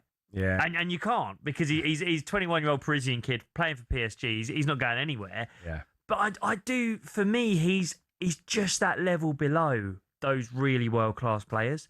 Now, could he come to the Premier League and improve? Of course he could. Yeah. And I think some of the best players in the Premier League over the last few years, they have come in and improved once they got here. You know, your Mo Salahs, your Heung-min Sons, you know, Alexis Sanchez, for example, came to Arsenal, having been on the bench at Barcelona. I just think 140 million quid is a big risk. It is a big risk, but then is that the sort of money that Arsenal need to spend if they do want to keep up? I mean, I know we're in the era of PSR and financial fair play and whatnot, but Arsenal over the years haven't splashed, like, I can't even think, you tell me, you're the Arsenal fan, a £100 million plus. That isn't a sum of money. 105 Decky Rice, that was the one. That was the one. Which we would have obviously, as we sing to West Ham fans, we won't be able to do it this season for obvious reasons. We often tell them we got him half price. You might meet him in the cup, you never know. Look, they're going to have to take a risk now. There's no safe bets. Yeah. I'd just be surprised if Arsenal looked at Morgan Rogers and said, no, we're not going above our valuation. I've got a feeling they might do similar for Bradley Barcola, but there's not much else out there. No. Unless you fancy a cheeky loan for Rashford, which I wouldn't mind, there's not an awful lot else out there. And maybe, having listened to Andy speak so highly of Bradley Barcola, maybe that's the one you do. But as you said, it's a bit of a step down from Vinny Jr. Let's say they then don't get Barcola, and the Rashford option becomes a thing, a loan deal or a 1-year deal or however they work it out, who knows. Would that feel like another step down from Barcola, or would you think Rashford is the sort of, I hate using the phrase again, marquee signing, but the defending Premier League champions need big names. They need worthy names to go and defend the title and go one further and potentially get the Champions League as well. But then you can only do it if they're available, right? And right now, who is available that improves Arsenal? I think Marcus Rashford, that 2 seasons where he's had over 20 goals for Manchester United, one where he had more than 30. He's only 28. He's not old. I think he improves Arsenal's options. I think he probably starts off the left-hand side for Arsenal. He's really good for Barcelona last year. I'm surprised more Premier League clubs aren't looking at Rashford and saying, we'll stick an offer in. I mean, look, City and Liverpool, they can't, right? Because you can't buy from Manchester United. I think he starts games for Liverpool. Yeah. They need a winger. I think he could start for Spurs and be one of their best players. I think if Chelsea weren't playing the way they're going to play with 2 sort of inside forwards behind a 9, if they wanted an out-and-out winger, he's better than Pedro Neto. He's better than Gittins. there aren't many great wingers around the league, around Europe anymore. Rashford, with the pedigree he's got, I don't think we saw the best of him at the World Cup, but if he could get under a manager who could get the best out of him, and maybe in a proper culture like Arsenal's, where, you know, there isn't any mucking around, no one's flying to Belfast for a night out, no one's mucking around on yachts, you know, maybe he needs a disciplinarian like Arteta to get the best out of him. So I'd love us to take a chance on him. And in terms of what Arsenal need between now and the start of the season, or pertinently perhaps more the end of the transfer window, it is attack that needs strengthening, and it's that left side of the attack that you would like to see Mikel Arteta or the Arsenal board really chuck some cash at and get in some reinforcements. 100%. But look, if there's no one there, don't go spending money for the sake of it. Well, that's the other thing, yeah. Keep the powder dry. You've got Solis, he looks good. I mean, they might need a defender, Arsenal, because that's William Saliba injury, back injury. Yeah, it's probably their best player who's going to be out for quite a long time. But yeah, if they could get a great left forward in, I mean, don't get me wrong, if Bradley Barcola came, you know, I'm an Arsenal fan who grew up under Thierry Henry, Fletch. So a flying Frenchman on the left-hand side who wants to score with his right foot, I can get behind it. It does feel very Arsenal, doesn't it? Yeah. Jacob, we're out of time, sadly. Transfer Insiders returns tomorrow night from 7 p.m. And don't forget, you can catch the show as a podcast on the talkSPORT app or wherever you get your podcasts from. Jacob, thank you for the last 3 hours. Really, really enjoyed that. Real pleasure, mate. We get nice to do it again very soon. Up next is the Sports Bar with Jason Cundy and Carlton Cole. 03717 223344.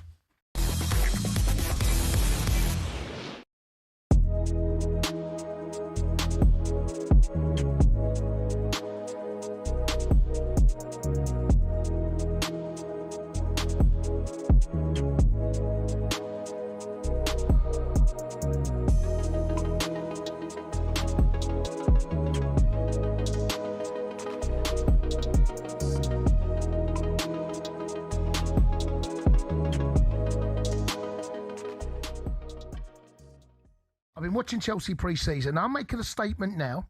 There is no reason why Chelsea cannot win this title. In fact, I'm going to say it. Chelsea win the title. Oh! Chelsea win the title. There is something about Chelsea. There is something about what we have got a cheat code. I'm not proud to say this, but we can go and win the title for a number of reasons. One, have you seen our front three? João Pedro, Morgan Rogers and Cole Palmer. Cole Palmer's at a rest.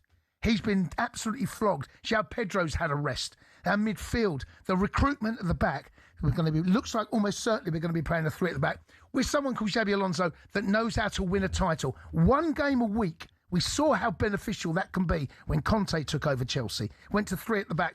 Chelsea win the title. History is going to repeat itself. No, I never go out on a limb and talk like this about Chelsea. I said Arsenal win the title for the last 3 seasons, and eventually they did. I'm going Chelsea. You Gooners, you should be fearful of Chelsea. Yes, you're favourites, and I get it. And you've got an unbelievable team, and you've proven why you're the title holders, because you deserve it. But I've got to tell you, there's a cheat code, and that cheat code is Chelsea playing 1 game a week, and we have a manager in Xabi Alonso who knows how to win a title. There are only 2 managers that can win this title, that have won a title in the past, and that's Xabi Alonso and Mikel Arteta. Liverpool, new manager. Andoni Iraola doesn't know how to win a title. Spurs, De Zerbi. What's De Zerbi won? What's he won? Where's the noise? He's annoyed. Here we go. Here we go. There you go. Carry